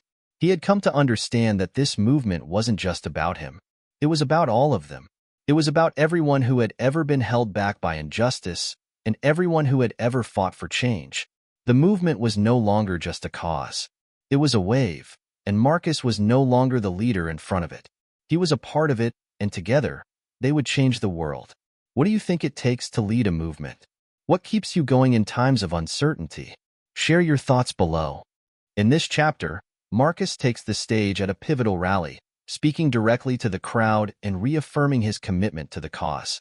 The support from the people around him, including Chloe and the community leaders, reinforces the importance of staying true to the mission while continuing to lead with strength and clarity. The rally serves as a reminder that Marcus is not alone in his fight, and that together they can create lasting change. The days after the rally passed in a blur of activity and emotion. The movement had gained significant momentum, with new allies coming forward and the media continuing to follow every step of Marcus's journey. Yet, as the public support grew, so did the backlash. It was early morning when Marcus received the first threatening letter. He sat at the kitchen table, his fingers trembling as he opened the envelope. Inside was a simple message, typed in bold, angry letters. "Keep pushing, and we'll make sure you regret it. This is just the beginning." His heart sank as he read the words. They weren't the first threats he had received, but they felt different, more personal. The kind of message that hinted at violence, at real danger. He had seen enough of these threats over the past few weeks to know that the situation was escalating, but something about this one felt more immediate. Marcus tossed the letter onto the table and stared out the window, his mind racing. Chloe entered the room just as he was about to pick up his phone. "Is everything okay?" she asked, her voice light but tinged with concern. She could tell something was off. He didn't answer right away. Instead, he stood up, pacing. The weight of the letter hung heavily in the air between them. It was as though the room itself was holding its breath. "I don't know, Chloe," he finally said, his voice low and serious. This feels different. The threats are real now. People are starting to make it personal. I can feel it." Chloe moved closer to him, placing a gentle hand on his arm. "You're not in this alone, Marcus. You have me. You have your team. We'll take precautions. We'll protect you." He looked at her, his face etched with exhaustion. "I don't want to keep living like this, constantly looking over my shoulder, wondering if the next step I take is going to be my last." The media attention had taken a toll on him, both physically and mentally. Every interview, every rally, every moment in the public eye seemed to bring more attention to the cause and more danger. The constant scrutiny, the pressure to speak for millions of people, it was becoming overwhelming. And now, with threats becoming more serious, Marcus felt the walls closing in. Later that day, as Marcus met with his team, they discussed the escalating threats and what steps they needed to take. Security measures were tightened, but Marcus could see the tension in the room. Everyone was on edge. "We need to address this publicly," one of his advisors suggested, their voice strained. "We can't just keep pushing forward without acknowledging the risks. If you want to keep leading this movement, we need to make sure you're safe." Marcus nodded, but his thoughts were far from reassuring. The idea of publicly acknowledging the threats was a double-edged sword. While it would help with security, it would also put him in the spotlight even more, making him an even bigger target. That evening, Marcus sat down to prepare his next speech. He had planned to address the ongoing violence and injustice, but now he felt compelled to speak on the growing dangers to himself and his team. It wasn't the speech he had envisioned, but it was the one he needed to give. The next morning, Marcus stood before the cameras once again. This time, his face was serious, the weight of the threats looming over him. "I know that many of you are standing with me, and I see your support every day. But I need to be honest with you. This movement is not without its risks. I've received threats to my safety, to my family, and to those around me. And while I will not be intimidated, I need to tell you this. I cannot do this alone." He paused for a moment, taking a deep breath. The weight of his words was settling in. "This fight is not just mine. It is all of ours. And while I will continue to stand for justice, for equality, for the oppressed, I also need to ensure that I am here to do that. We must take care of each other, protect each other, and keep pushing forward, no matter the obstacles." As Marcus finished his statement, A hush fell over the crowd. His words weren't just a call for action. They were a plea for solidarity, for the safety of everyone involved in this fight. He knew the risks, but he also knew that the movement couldn't afford to stop. Too many lives were at stake. The next few days were a whirlwind of public reactions. Some applauded his transparency, praising his courage for acknowledging the very real dangers he faced. Others, however, criticized him for showing weakness, for letting fear into the equation. Chloe was by his side through it all, offering him support and perspective. She understood the toll it was taking on him, but she also saw the bigger picture. Marcus had become the face of something bigger than himself. It was no longer just about his personal journey. It was about the collective fight for justice, and that fight would not stop because of fear. "I'm proud of you," she told him one evening, as they sat together after a long day. "For being so real, for showing the world that even someone like you, who's out there leading this movement, can feel fear. It makes you human." Marcus smiled faintly. "I just wish the fear didn't feel so overwhelming sometimes." "It's okay to be scared," Chloe said softly, her hand resting on his.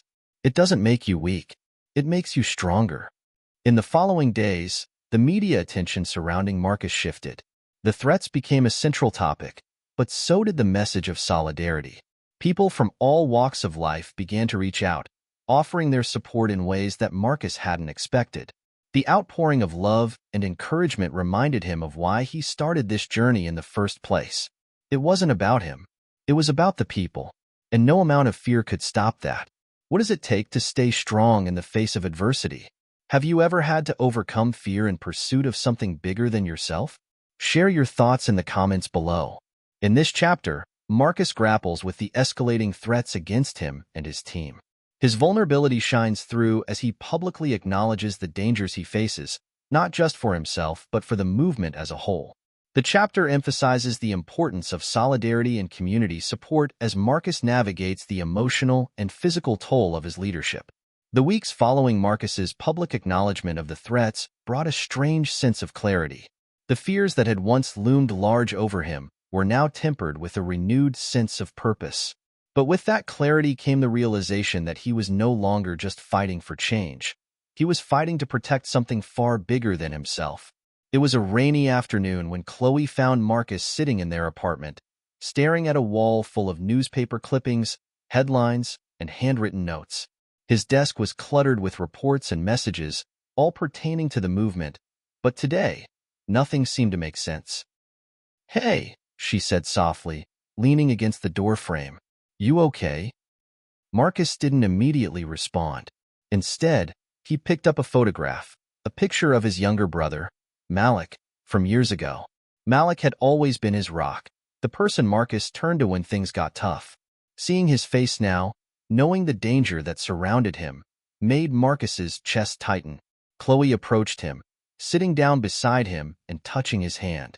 "You've been working nonstop. Maybe it's time for a break?" Marcus shook his head slowly, his gaze still fixed on the photo. "I can't afford a break, Chloe. Not now.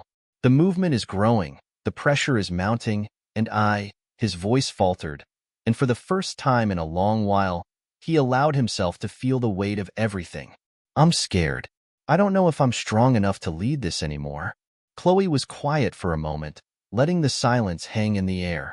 She could feel the tension in Marcus, the strain of leading a movement that had become not just a fight for justice, but a fight for his own survival.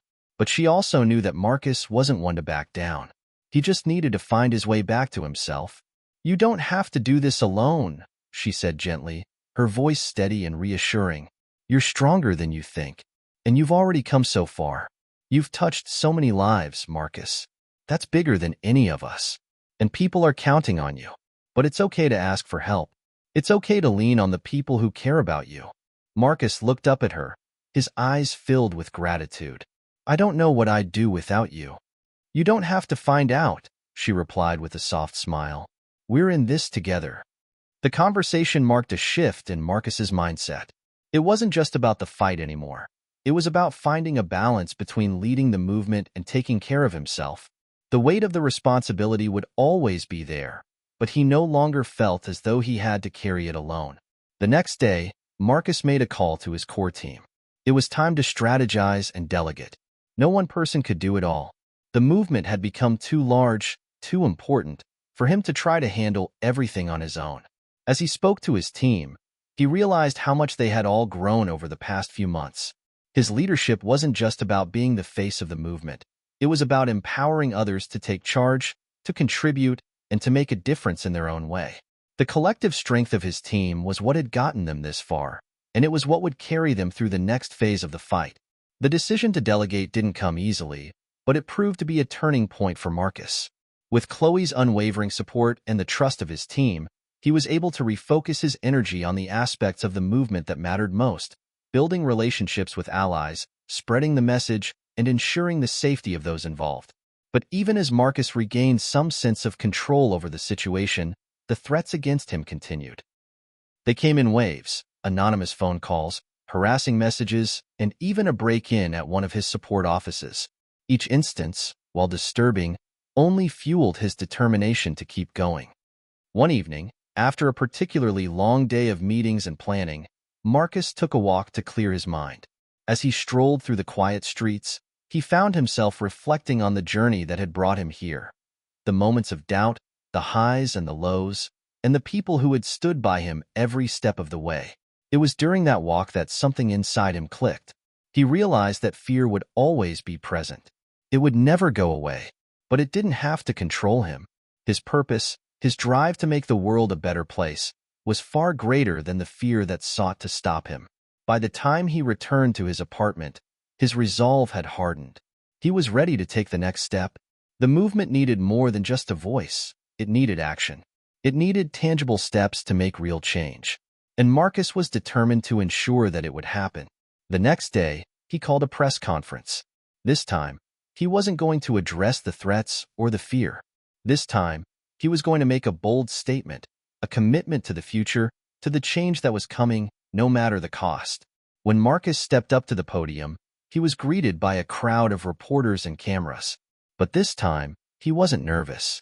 His voice was clear, his stance confident. We have fought, we have marched, and we have spoken. But it is no longer enough. We need to take action. We need to push for policy changes, for systemic reform, for real, lasting justice. This movement will no longer be just a voice. It will be a force for change. The room erupted in applause, and for the first time in weeks, Marcus felt a sense of peace settle over him. He was no longer just leading from the front. He was leading with conviction, with the support of those around him, and with the knowledge that the fight was bigger than any one person. When faced with adversity, what keeps you going? How do you find strength in difficult times? Share your thoughts in the comments below. In this chapter, Marcus reaches a turning point in his leadership journey. Through the support of Chloe and his team, he learns to share the burden of the movement and rediscover his own strength. The chapter emphasizes the importance of community, delegation, and self-care as Marcus shifts his focus toward tangible actions and lasting change. The success of the press conference was short-lived. While Marcus's call for action was met with enthusiastic support from the public, the reality of the situation soon became clear. The movement had grown beyond anything he had anticipated. The attention, the pressure, and the risks were now greater than ever before. As the weeks passed, Marcus began to feel the weight of it all. The constant barrage of media attention, the never-ending meetings, the pressure to keep up with the growing demands. It was beginning to take its toll on him. He hadn't realized how much he had been neglecting his own well-being until it was almost too late. It started with small signs: trouble sleeping, irritability, and a sense of exhaustion that seemed to never go away. But soon, it became more noticeable. Marcus was losing his focus. He found himself zoning out during meetings, forgetting important details, and struggling to keep up with his usual pace. His mind felt clouded, and he began to feel like a shadow of the person he had been when the movement had started. One evening, after a long day of strategizing with his team, Marcus collapsed onto the couch in his apartment. Chloe had been on the phone all evening with supporters, but when she saw him sitting there, his face drawn and pale, she immediately put down the phone. "Marcus," she said softly, her voice filled with concern, "you haven't been yourself lately. Talk to me. What's going on?" He didn't answer at first. He just stared at the floor, his mind a whirlwind of emotions. It wasn't that he didn't want to talk to her. It was just that he couldn't find the words. "I don't know how much longer I can keep doing this," he finally admitted, his voice hoarse. "I'm losing myself, Chloe. I feel like I'm falling apart. The pressure is suffocating." Chloe knelt beside him, placing a hand on his shoulder.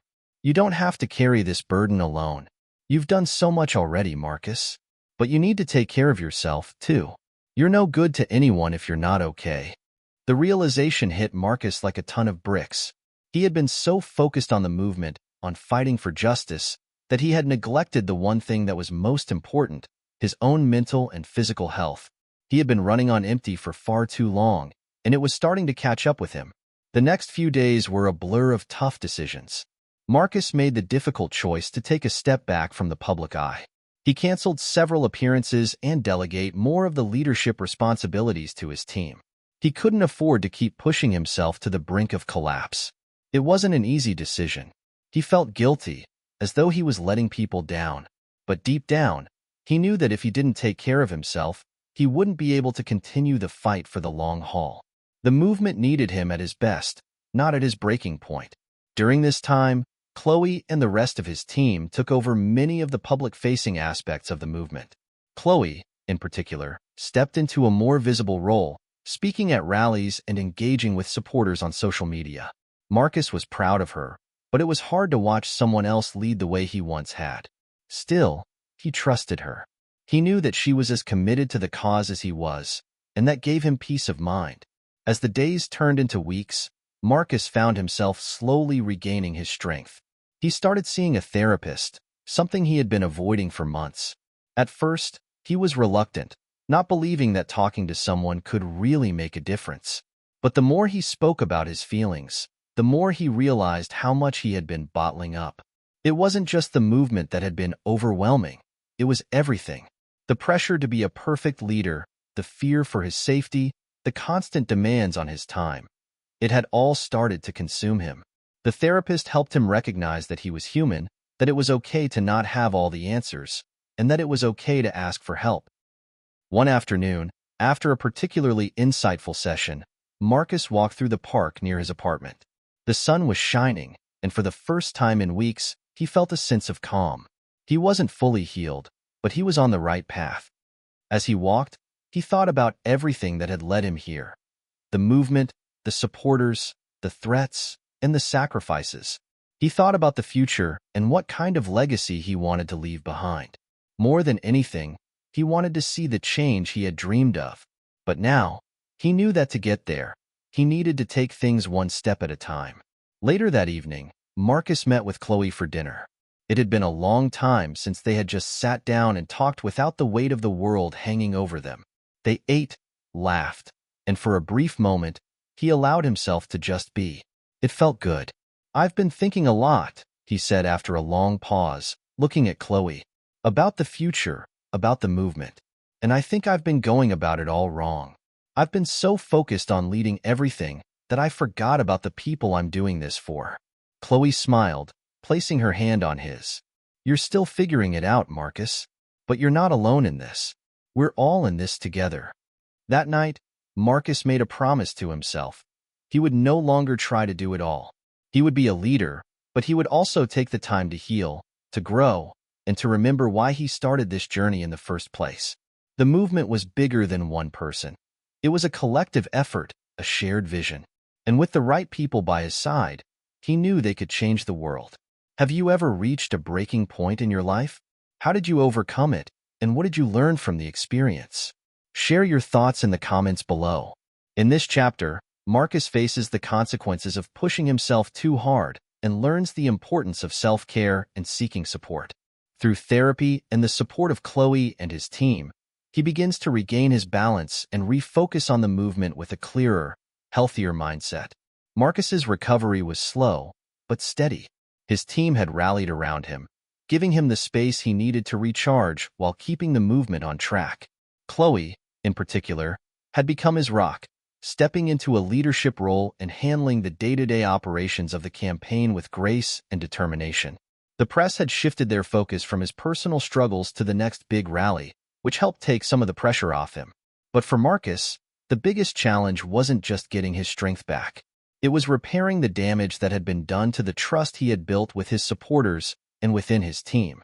It was a Thursday afternoon when Marcus received a call from Kayla, his longtime friend and one of the core members of his team. Her tone was serious, a stark contrast to the usual upbeat conversations they'd had in the past. "Marcus, we need to talk," she said, her voice laced with concern. "There's been some chatter in the community. People are starting to question your commitment, your leadership. Some are saying you've been hiding away too long."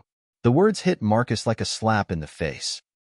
He had known the risks of stepping back, but hearing that his absence was being interpreted as weakness or betrayal made his stomach churn. "I didn't want to be out of the spotlight for too long," Marcus replied, his voice strained. "But I had to take a break. I wasn't in a place to lead, Kayla. I thought it was the best thing for the movement. Now, it seems like I've made things worse."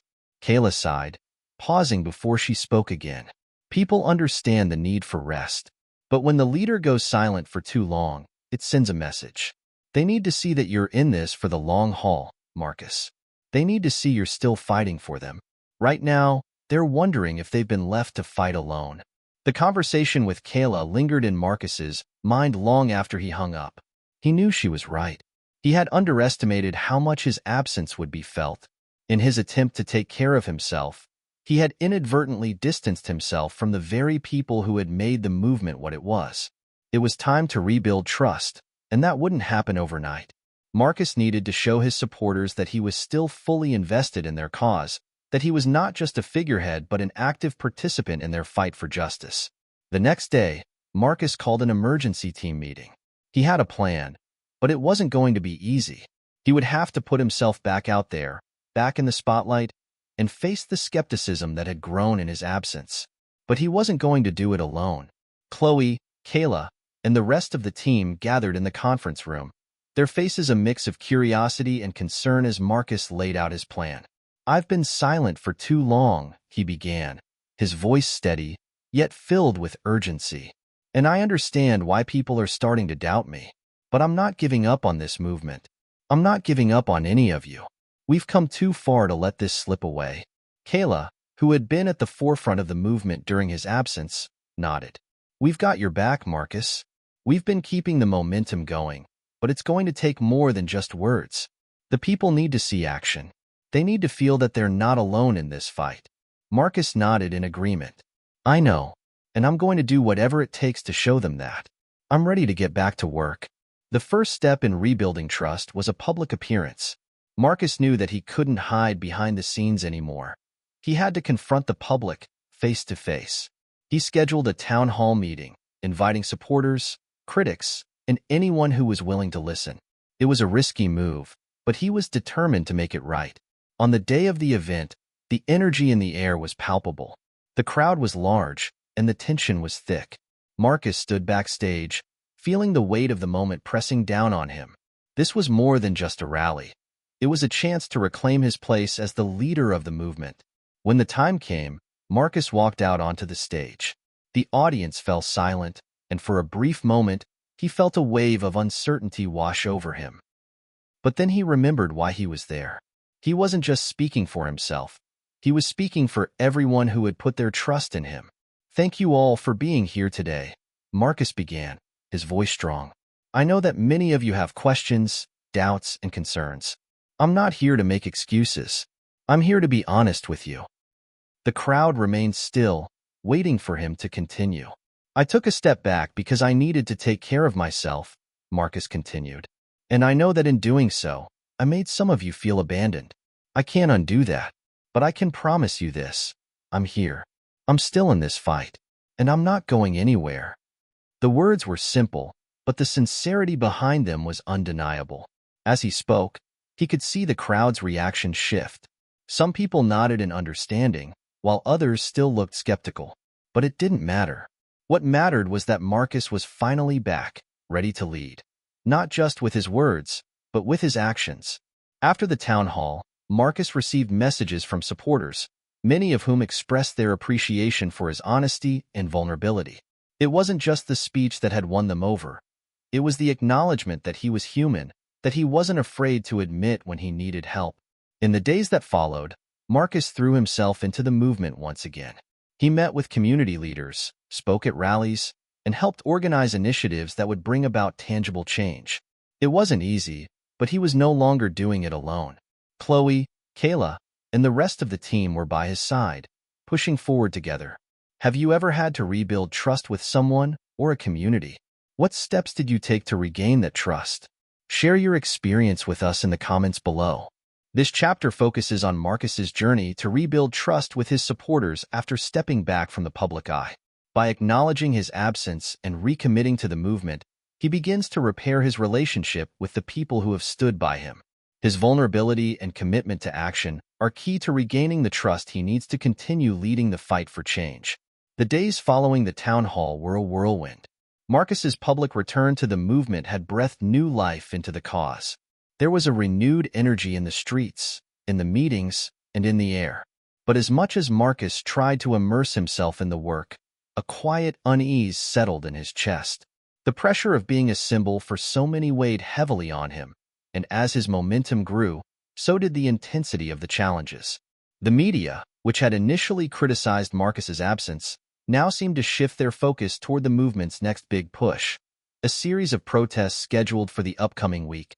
The protests had gained widespread attention, not only because of the movement's renewed vigor, but also due to the increasing support from powerful figures in the public sphere. One name, in particular, stood out: Elon Musk. It was a Tuesday afternoon when Marcus received a message that sent a ripple of tension through him. The subject line read, "Elon Musk wants to meet." At first, Marcus thought it was a joke, perhaps a prank from a friend trying to test his reaction. But as he read the email, the gravity of the situation became clear. Musk had been following the movement closely and had been impressed by its growth. He wanted to meet with Marcus personally to discuss potential support, both in terms of funding and media attention. While Marcus had always admired Musk's accomplishments, the idea of a meeting with such a controversial figure filled him with hesitation. He couldn't ignore the fact that Musk's reputation was divisive, and his association with the tech world brought its own set of complications. He shared the news with Chloe and Kayla, who both reacted with mixed feelings. "I'm not sure about this," Chloe said, voicing the same concerns Marcus had. Musk's involvement could help the movement in some ways, but he's also a lightning rod for controversy. People might see us aligning with him as a sellout move. Kayla, always the pragmatist, had a different perspective. "It's a risk, sure, but we need the resources, Marcus. Musk can open doors that might allow us to make real, systemic changes. We can't afford to turn down that kind of opportunity." Marcus stood silent for a moment, contemplating the decision. He had worked tirelessly to get this far. The movement had gained traction not just with the public, but also with influential figures who had the ability to change the game entirely. But with that influence came scrutiny. "Let's meet him," Marcus finally said, his voice steady. "But let's be clear about our boundaries. This isn't about money or fame. This is about the cause. We won't compromise our integrity." Chloe and Kayla nodded, but Marcus could tell they were both still unsure. The choice felt like a turning point, one that could determine the future direction of the movement. The meeting with Musk was scheduled for the following Friday.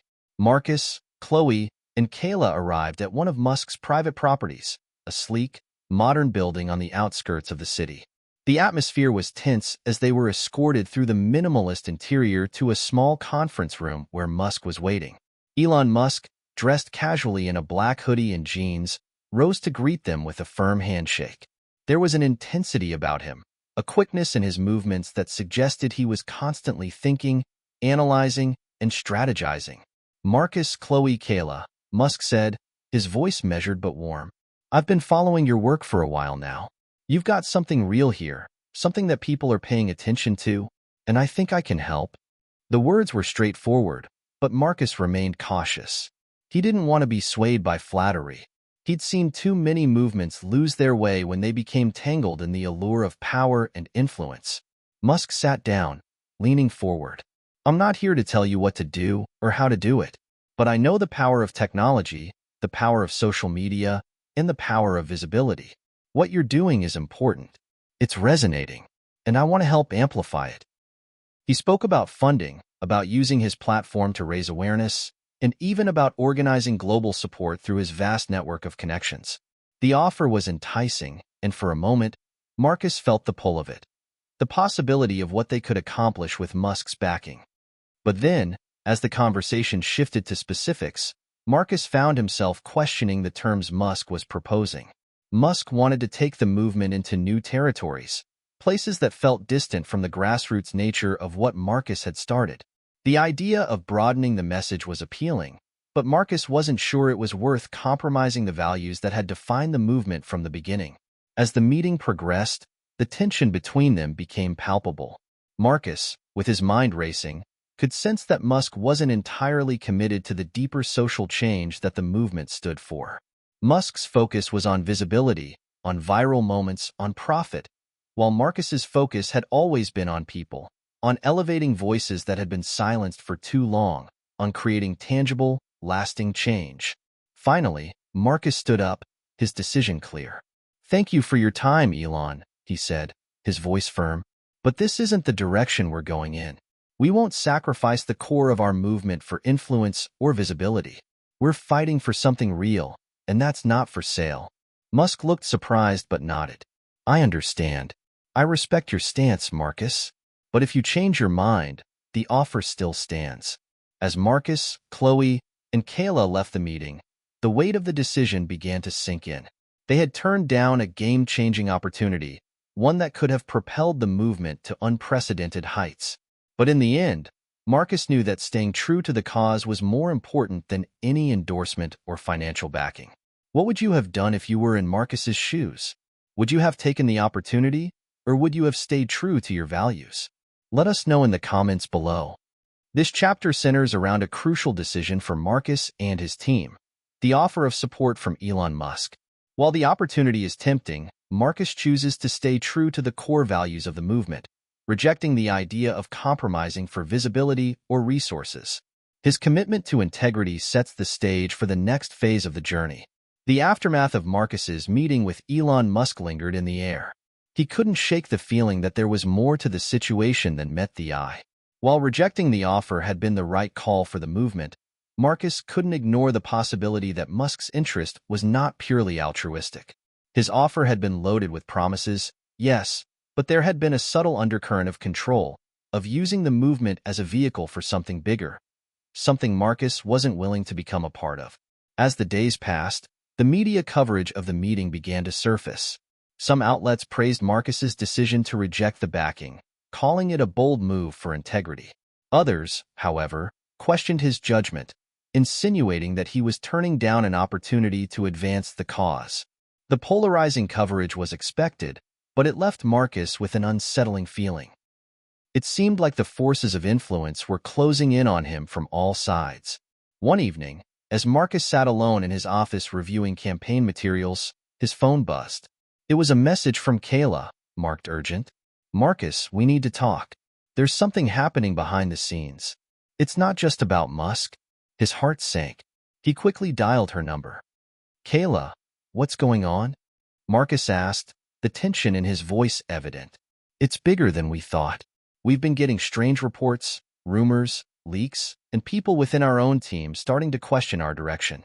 I don't know who's behind it, but something feels off. We're being watched." The words sent a chill down Marcus's spine. He had always known that the higher they climbed, the more scrutiny they would face. But he had never anticipated this level of covert pressure. "Who's spreading these rumors? Do we know where it's coming from?" Marcus asked, trying to maintain his focus. "We're working on it, but it's a web of influence," Kayla replied. "It's not just random discontent, it's calculated. And I think it's connected to the pressure we've been feeling. Not just from Musk, but from other powerful entities." Marcus hung up the phone and sat back in his chair, trying to process everything. Was this the cost of standing firm? Was it inevitable that powerful forces would start to pull at the fabric of the movement, hoping to control its trajectory? The next morning, Marcus called an emergency meeting with Chloe, Kayla, and the core members of the team. As they gathered in the conference room, the atmosphere was thick with tension. Everyone could sense that something was brewing behind the scenes, but no one had concrete answers. Something is happening, Marcus said, his voice steady but filled with urgency. We've rejected the attention of Musk, but there are other forces at play now. People within our own ranks are questioning us, and there are leaks. The question is, who's behind it? And what do they want from us? Chloe spoke up first, her voice cautious. We knew this was coming, Marcus. We've always been up against the establishment, but this feels different. This feels like something darker. Kayla added, her expression hardening. The leaks are targeting our supporters, trying to sow division. They're trying to pit us against each other. We have to find out who's orchestrating this before it tears us apart. The next few days were spent scrambling for answers. Kayla and the team dug into the information they had gathered, looking for patterns in the leaks, trying to trace them back to their origin. But it wasn't just the leaks that worried Marcus. It was the strange feeling that there were eyes on him wherever he went. Then, one night, just as Marcus was heading home after a long day of meetings, he received a cryptic email. The subject line was simple, "They are watching." The email was short, but its implications were enormous. It was signed only with the initials RH and contained a link to a video, footage from a surveillance camera. Marcus clicked on the link, his pulse quickening. The video was grainy, but it showed a shadowy figure standing outside his office, watching him through the windows. It wasn't a one-time thing either.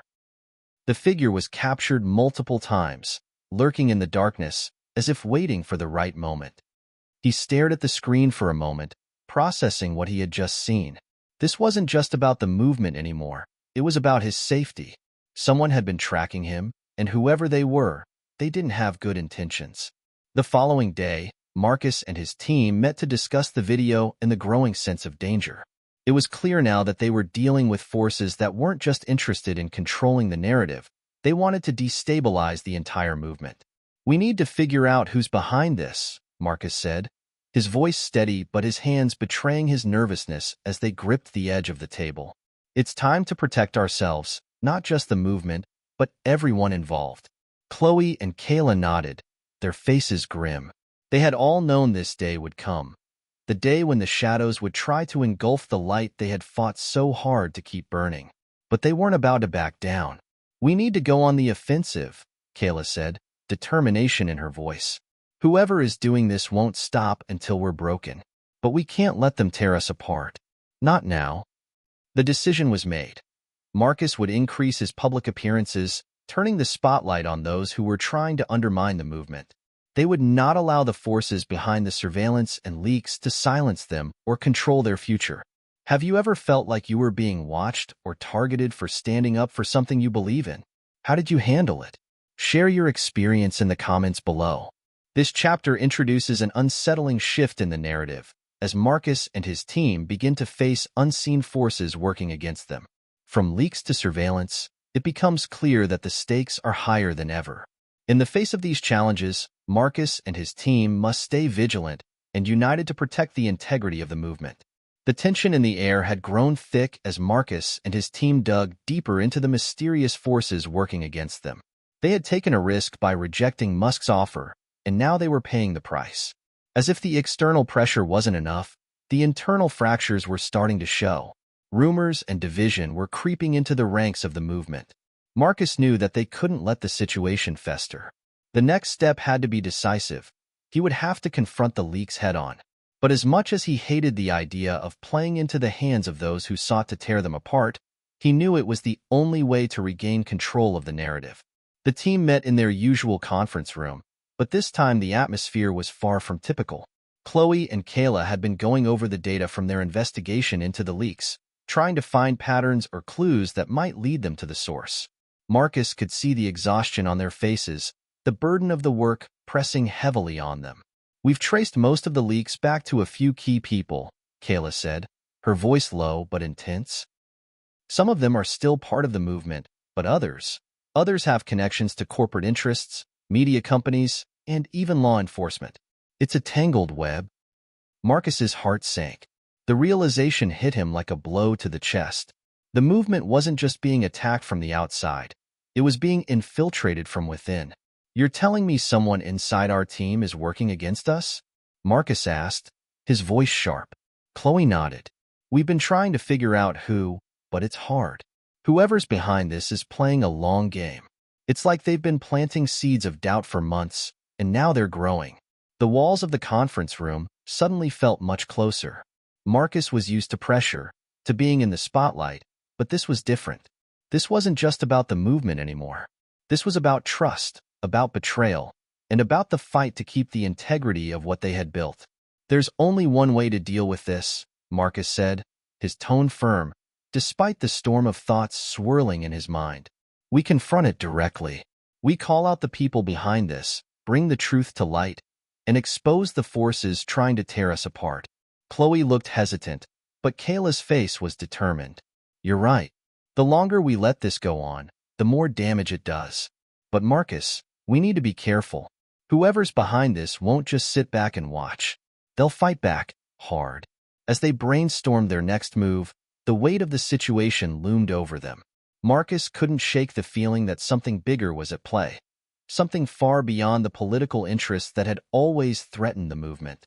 They were up against powerful forces, ones that had the resources and the means to destroy them if they wanted to. That night, as Marcus sat alone in his apartment, he couldn't sleep. He stared at his phone, the screen flickering with news updates. Most of it was noise, comments, criticisms, and praise in equal measure. But one headline caught his eye: "Mysterious billionaire funding anti-activist propaganda." He read the article with growing unease. The article mentioned that there were backers financing campaigns aimed at discrediting certain social justice movements. The language was vague, but implied that the people behind these movements were being surveilled, manipulated, and even blackmailed. Was this just a coincidence? Or was there a connection between the leaks in his own team and the stories beginning to circulate in the media? The next day, Marcus arranged another meeting with Chloe and Kayla. The feeling of urgency was palpable in the room as they discussed their next steps. Marcus was determined to take the fight to those behind the leaks, but he knew they had to be strategic. This wasn't a fight they could afford to lose, not with everything they had built. "We need to go public," Marcus said, after a long silence. "But we need to do it in a way that gives us leverage. We can't just expose the leaks. We need to tie them to the people who want to destroy this movement. We need the public on our side." Kayla nodded in agreement. "And we need proof. Without concrete evidence, we're just another voice in a sea of accusations." Chloe spoke up. "We've been gathering intel on the corporate interests linked to the leaks. If we can find a connection to the higher-ups, the ones with the real power, then we can turn this around." The days that followed were spent assembling the pieces of the puzzle. Kayla's expertise in data analysis and Chloe's network of contacts were crucial in tracking down the connections between the leaks and the corporate interests. Slowly, they began to uncover a trail that led back to a few influential figures that Marcus had only heard of in passing, but who now seemed central to the conspiracy. The evidence wasn't perfect, but it was enough to make a compelling case. It became clear that there were those who stood to lose if the movement succeeded, people who saw it as a threat to their power, their wealth, and their control. Marcus made the decision to take the evidence public, to release it in a way that would force the media to cover the story. But as he prepared for the press conference, he felt a growing sense of dread. This was it, the point of no return. Once the truth was out there would be no going back. The web would tighten further. The press conference was set for the following Monday, and as the day approached, Marcus couldn't escape the sense of impending danger. Whoever was behind this wasn't going to let it slide. They would come for him, and they would come for his team.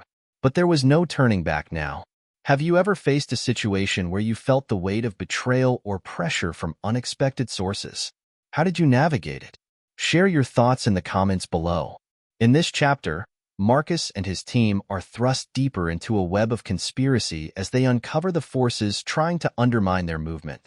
The pressure mounts, and the decision to confront the situation publicly becomes their only choice. The stakes are higher than ever, and the movement is at a critical turning point. The day of the press conference had arrived. Marcus stood in front of the podium, his palms slick with sweat. The weight of what he was about to reveal, what he was about to unleash, hung heavy on his shoulders. He had known this moment would come, but nothing could truly prepare him for the gravity of it. This was no longer just about their movement. It was about exposing the hidden forces that had been manipulating the narrative, controlling the public perception, and tearing apart the progress they had made. Kayla stood beside him, her eyes focused, but there was an unmistakable tension in her posture. Chloe, too, was quiet, her lips pressed into a thin line. The team was united, but they could all feel the pressure building. Once the press conference began, there would be no turning back. The cameras were rolling, and reporters from all the major outlets were waiting for him to speak. As Marcus approached the podium, he took a deep breath and cleared his throat. "Thank you all for being here," he began, his voice steady but carrying a quiet intensity. "Today, I'm here to expose the truth. The truth about the forces working behind the scenes to discredit this movement, to divide us, and to undermine everything we've worked for." He paused, letting the weight of his words sink in. The room fell silent, and he could feel the eyes of the journalists, the audience, and the cameras trained on him. For the past few months, we've been dealing with leaks within our own ranks, rumors designed to break us from the inside. But today, we reveal that these leaks are not just the work of disgruntled individuals. There are powerful forces at play, people with agendas, with corporate interests, and with the ability to manipulate the media and influence public opinion. He gestured to a screen behind him, where a series of images flashed up, screenshots of emails, financial records, and evidence pointing directly to several well-known figures with ties to corporate giants and media conglomerates. These individuals have been using their power to control the narrative, to create division where there should be unity, and to undermine our efforts. They've tried to destroy us, to destabilize what we're building, and to silence the voices of those who stand for change. The room erupted in murmurs, as the reporters scrambled to take notes and ask questions. Marcus held up his hand, urging them to wait. "We've worked tirelessly to bring the truth to light, and now we stand at a crossroads. The people behind these attacks are not just anonymous figures. They are influential, powerful people who want to maintain the status quo, to keep things as they are. But we will not be silenced. We will not be intimidated. We are fighting for something greater than any one person or any one agenda." The reporters were now shouting questions, but Marcus held firm, his eyes scanning the room. He had prepared for this moment, and he wasn't going to let it slip away. The questions came fast and furious. Who are these people? What do they stand to gain? Why are you only revealing this now? How can you be sure this isn't just a smear campaign against your own supporters? But Marcus was ready. "We're still uncovering the full scope of the conspiracy," he replied. "But what's clear is that there are people who want to control this movement, people who have too much to lose if real change happens. And we'll expose them, every last one of them." Kayla stepped up beside him, her face a mask of determination. "We've worked with experts and security professionals to trace the connections, and this is just the beginning. We have the evidence, and we're not backing down. The public deserves to know the truth." As the press conference continued, the atmosphere in the room shifted. What had started as skepticism was now becoming shock. The revelation of these corporate and media connections was a game-changer. The movement now had the proof it needed to expose the hidden forces that had been pulling the strings behind the scenes. The media's tone began to change as well, from questions filled with doubt to an urgency to report on what was being revealed. Marcus's heart was still pounding, but he knew that they had done the right thing. They had taken the fight to those who thought they could destroy them from the shadows. They had turned the tables. Later that evening, as Marcus and the team watched the news coverage of the press conference, the gravity of the situation began to sink in. The story was going viral. It was all over social media, the news outlets, and even some of the more conservative platforms that had once attacked the movement. The tide had shifted. But with that shift came the inevitable backlash. Marcus knew they couldn't rest easy, not yet. Exposing the truth was only the beginning. The people behind the attacks wouldn't go down without a fight. They would fight dirty. They would use every weapon at their disposal to discredit the movement and its leaders. As the night wore on, Kayla pulled up a new report on her laptop. The article outlined how a group of investors, some of the same names Marcus had mentioned in his press conference, had quietly begun funding smear campaigns against social justice movements, using their vast networks to push false narratives and stir public discontent. "Look at this," Kayla said, her voice tight. "It's bigger than we thought. These people aren't just trying to discredit us. They're trying to destroy the very idea of a movement that challenges their power. Marcus leaned over her shoulder, scanning the article. So it's not just about us. It's about everyone who stands up to them. Kayla nodded. Exactly. And they've been doing it for years, building this network of influence. We're just the latest target. The team sat in silence for a long while, digesting the magnitude of what had just been uncovered. Marcus knew they had to be ready for what was coming next. The war for the future wasn't just about spreading their message. It was about surviving the storm that was about to hit. How do you feel about the idea of powerful forces trying to control or destroy movements that challenge the status quo? Have you ever felt like you were up against something bigger than you? Share your thoughts in the comments below. In this chapter, Marcus and his team take the bold step of going public with the truth, exposing the hidden forces that have been undermining their movement. The revelation sends shockwaves through the media and society, but it also signals the beginning of a much larger battle, one that will test their resolve like never before. The morning after the press conference, the world had changed. What had started as an expose on the corruption lurking beneath the surface of their movement had ignited a firestorm. Social media was ablaze with hashtags, think pieces, and viral videos. But it wasn't just support flooding in. Criticism, threats, and outright hatred had followed close behind. Marcus woke up to a flood of notifications on his phone. Headlines screamed, social justice leaders shocking allegations. Who's really behind the leaks? Activist or conspiracy theorist? The truth behind the expose. The internet had divided into factions. Supporters rallied behind them, some calling it the dawn of a new era, while others viciously attacked their credibility. The movement's enemies had wasted no time in rallying against them. A smear campaign was already underway, and it was becoming clear that this would be no ordinary battle. The forces they had exposed weren't going to let it go easily. They would fight back in ways Marcus could hardly imagine. Chloe entered Marcus's office early that morning, her face drawn, her eyes tired but determined. We need to talk. The backlash is bigger than we thought. They've started digging into our personal lives, our backgrounds, our families. They're trying to discredit us by making us look like we're part of some radical agenda. It's not just about the leaks anymore. They're going after everything we've ever stood for. Marcus leaned back in his chair, feeling the weight of the situation pressing on him. This was what he had feared. The world wasn't just going to sit back and let them reveal the truth without a fight. It wasn't just about their movement anymore. It was about the very idea of challenging the system. Kayla was next to walk in, her face grim. I've been tracking the response from some of the more influential news outlets. They've already started questioning the authenticity of the evidence we presented. Some are even claiming it was fabricated. And the trolls, they're all over social media, trying to drown out the truth with noise and misinformation. Marcus closed his eyes for a moment, trying to steady his breath. The fight was on, and it was uglier than he had ever imagined. They weren't just battling for their cause, they were battling for their very survival. Later that day, they met with their legal team.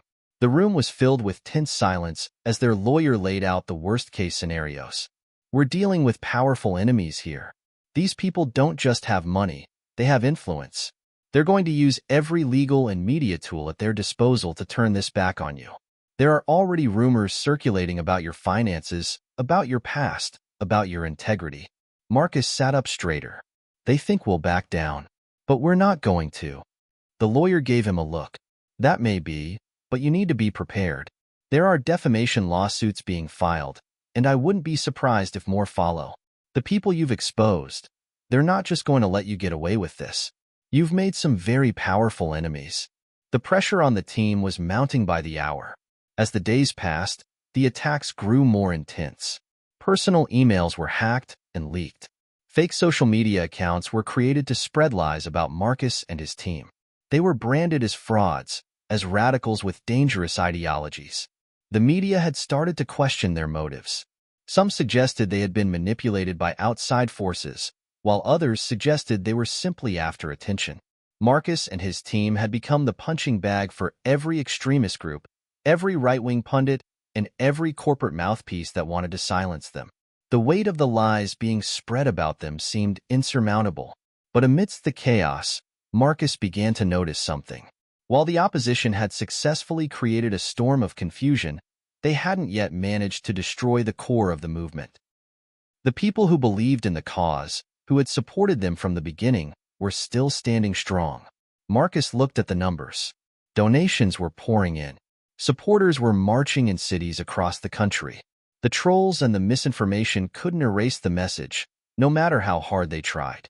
There was a quiet, unspoken strength in that. One night, as Marcus sat alone in his office, his thoughts were interrupted by a message. It was from an anonymous source, someone who claimed to have more information, more evidence, about the powerful figures behind the attacks on their movement. The message was cryptic, but it suggested that the people who had tried to destroy them had even darker secrets to hide. He opened the message, reading it carefully. The tone was different from the leaks they had already uncovered. This was personal. Someone who wanted to help them, who was willing to risk their own safety to bring down the people who were pulling the strings. Marcus hesitated for a moment before responding. "Who are you?" he typed. The reply came almost instantly. "I'm someone who knows what they're capable of. I want to help you bring them down. But be careful. They'll stop at nothing to protect their own." The next few days were a blur of activity. Marcus and his team began to work with their anonymous source, cautiously following the trail of evidence that had been sent to them. They uncovered new connections, new names, people even more powerful than they had realized. But they also realized that the fight wasn't just about exposing corruption. It was about survival. If they didn't play their cards carefully, they might end up becoming the next target in the game of high-stakes politics and media manipulation. As the pressure built, Chloe, Kayla, and Marcus met in their war room, looking over the new evidence. Kayla had spent hours poring over the financial documents and emails, finding patterns that had eluded them before. "We've got them," she said, her voice steady but filled with determination. "The connections go deeper than we thought. This is bigger than just corporate greed. We're dealing with a network of people who have infiltrated every level of power." Marcus nodded. "This is the moment. We have to expose them all, not just the puppets, but the ones pulling the strings. We can't afford to back down now." How do you handle overwhelming pressure when everything seems to be falling apart around you? Have you ever faced a moment where the truth you uncovered led to greater consequences than you expected? Share your experiences in the comments below. In this chapter, Marcus and his team face the full force of the backlash after exposing the hidden powers working against them. The attacks come in all forms: media manipulation, personal threats, and online smears.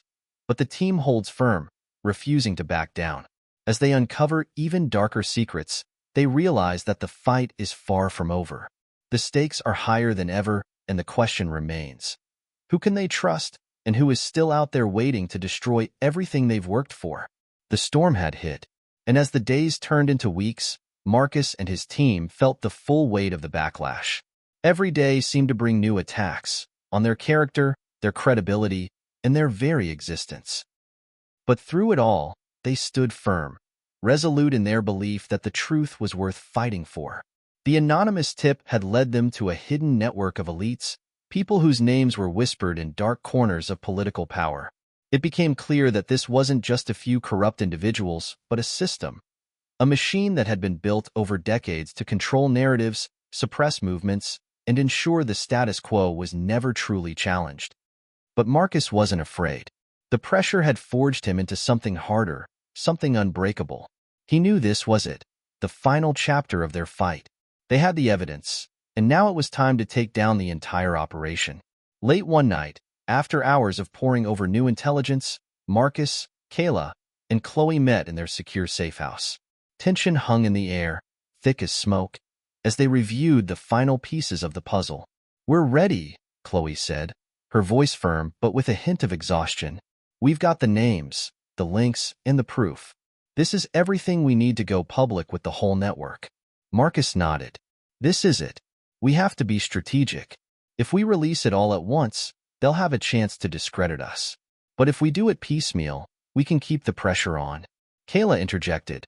"We've been playing defense for too long. It's time to go on the offensive. We expose the people pulling the strings, every last one of them. And we do it in one massive wave." The plan was set. With the help of their most trusted allies and sources, they had compiled a dossier that detailed the involvement of dozens of influential individuals, billionaires, politicians, corporate moguls, all working in tandem to sabotage movements for social justice, particularly their own. The dossier was airtight. It contained financial records, private communications, and undeniable evidence of a coordinated effort to control public discourse through misinformation and covert influence. It wasn't just about corruption anymore. It was about power, raw, unyielding power. But even as they prepared to release the information to the public, Marcus couldn't shake the feeling that they were walking into a trap. The people they were exposing had resources, endless resources. They had connections in law enforcement, in media, and even within the government. What if releasing this information was more dangerous than they realized? Kayla noticed his hesitation. Marcus, we've come too far to back down now. We knew what we were up against from the start.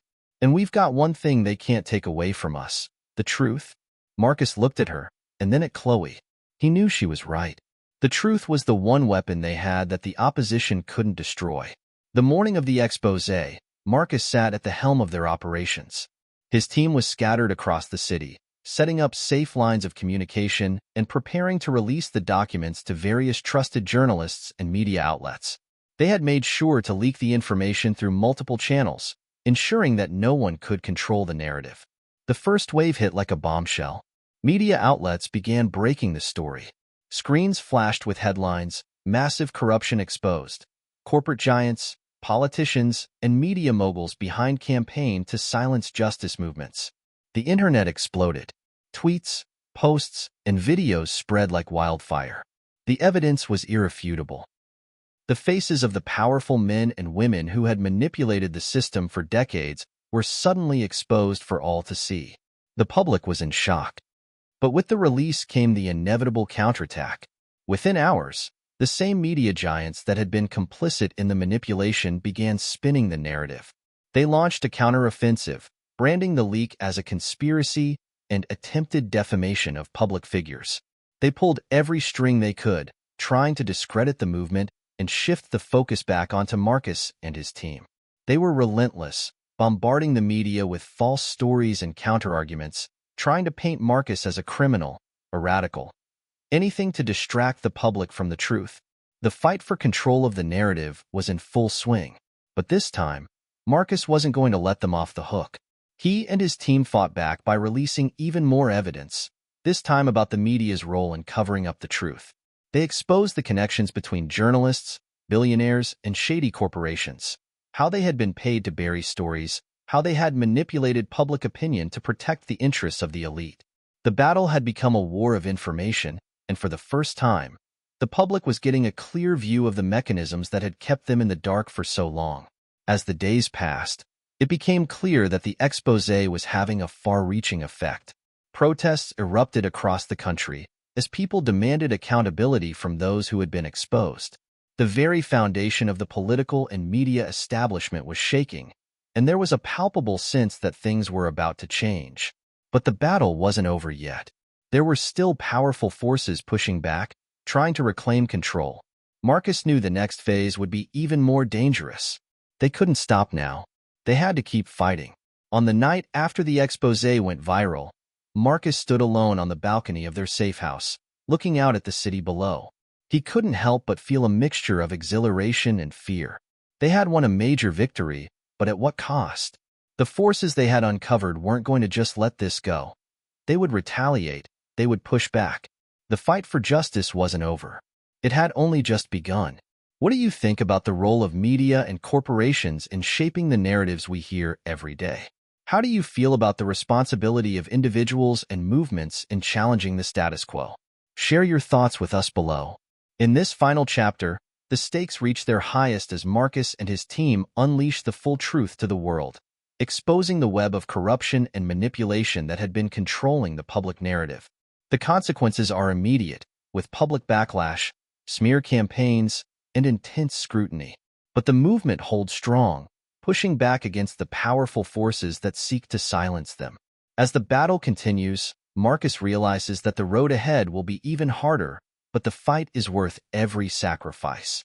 This concludes the story. Would you like to explore any other aspects of the narrative further, or dive into new projects?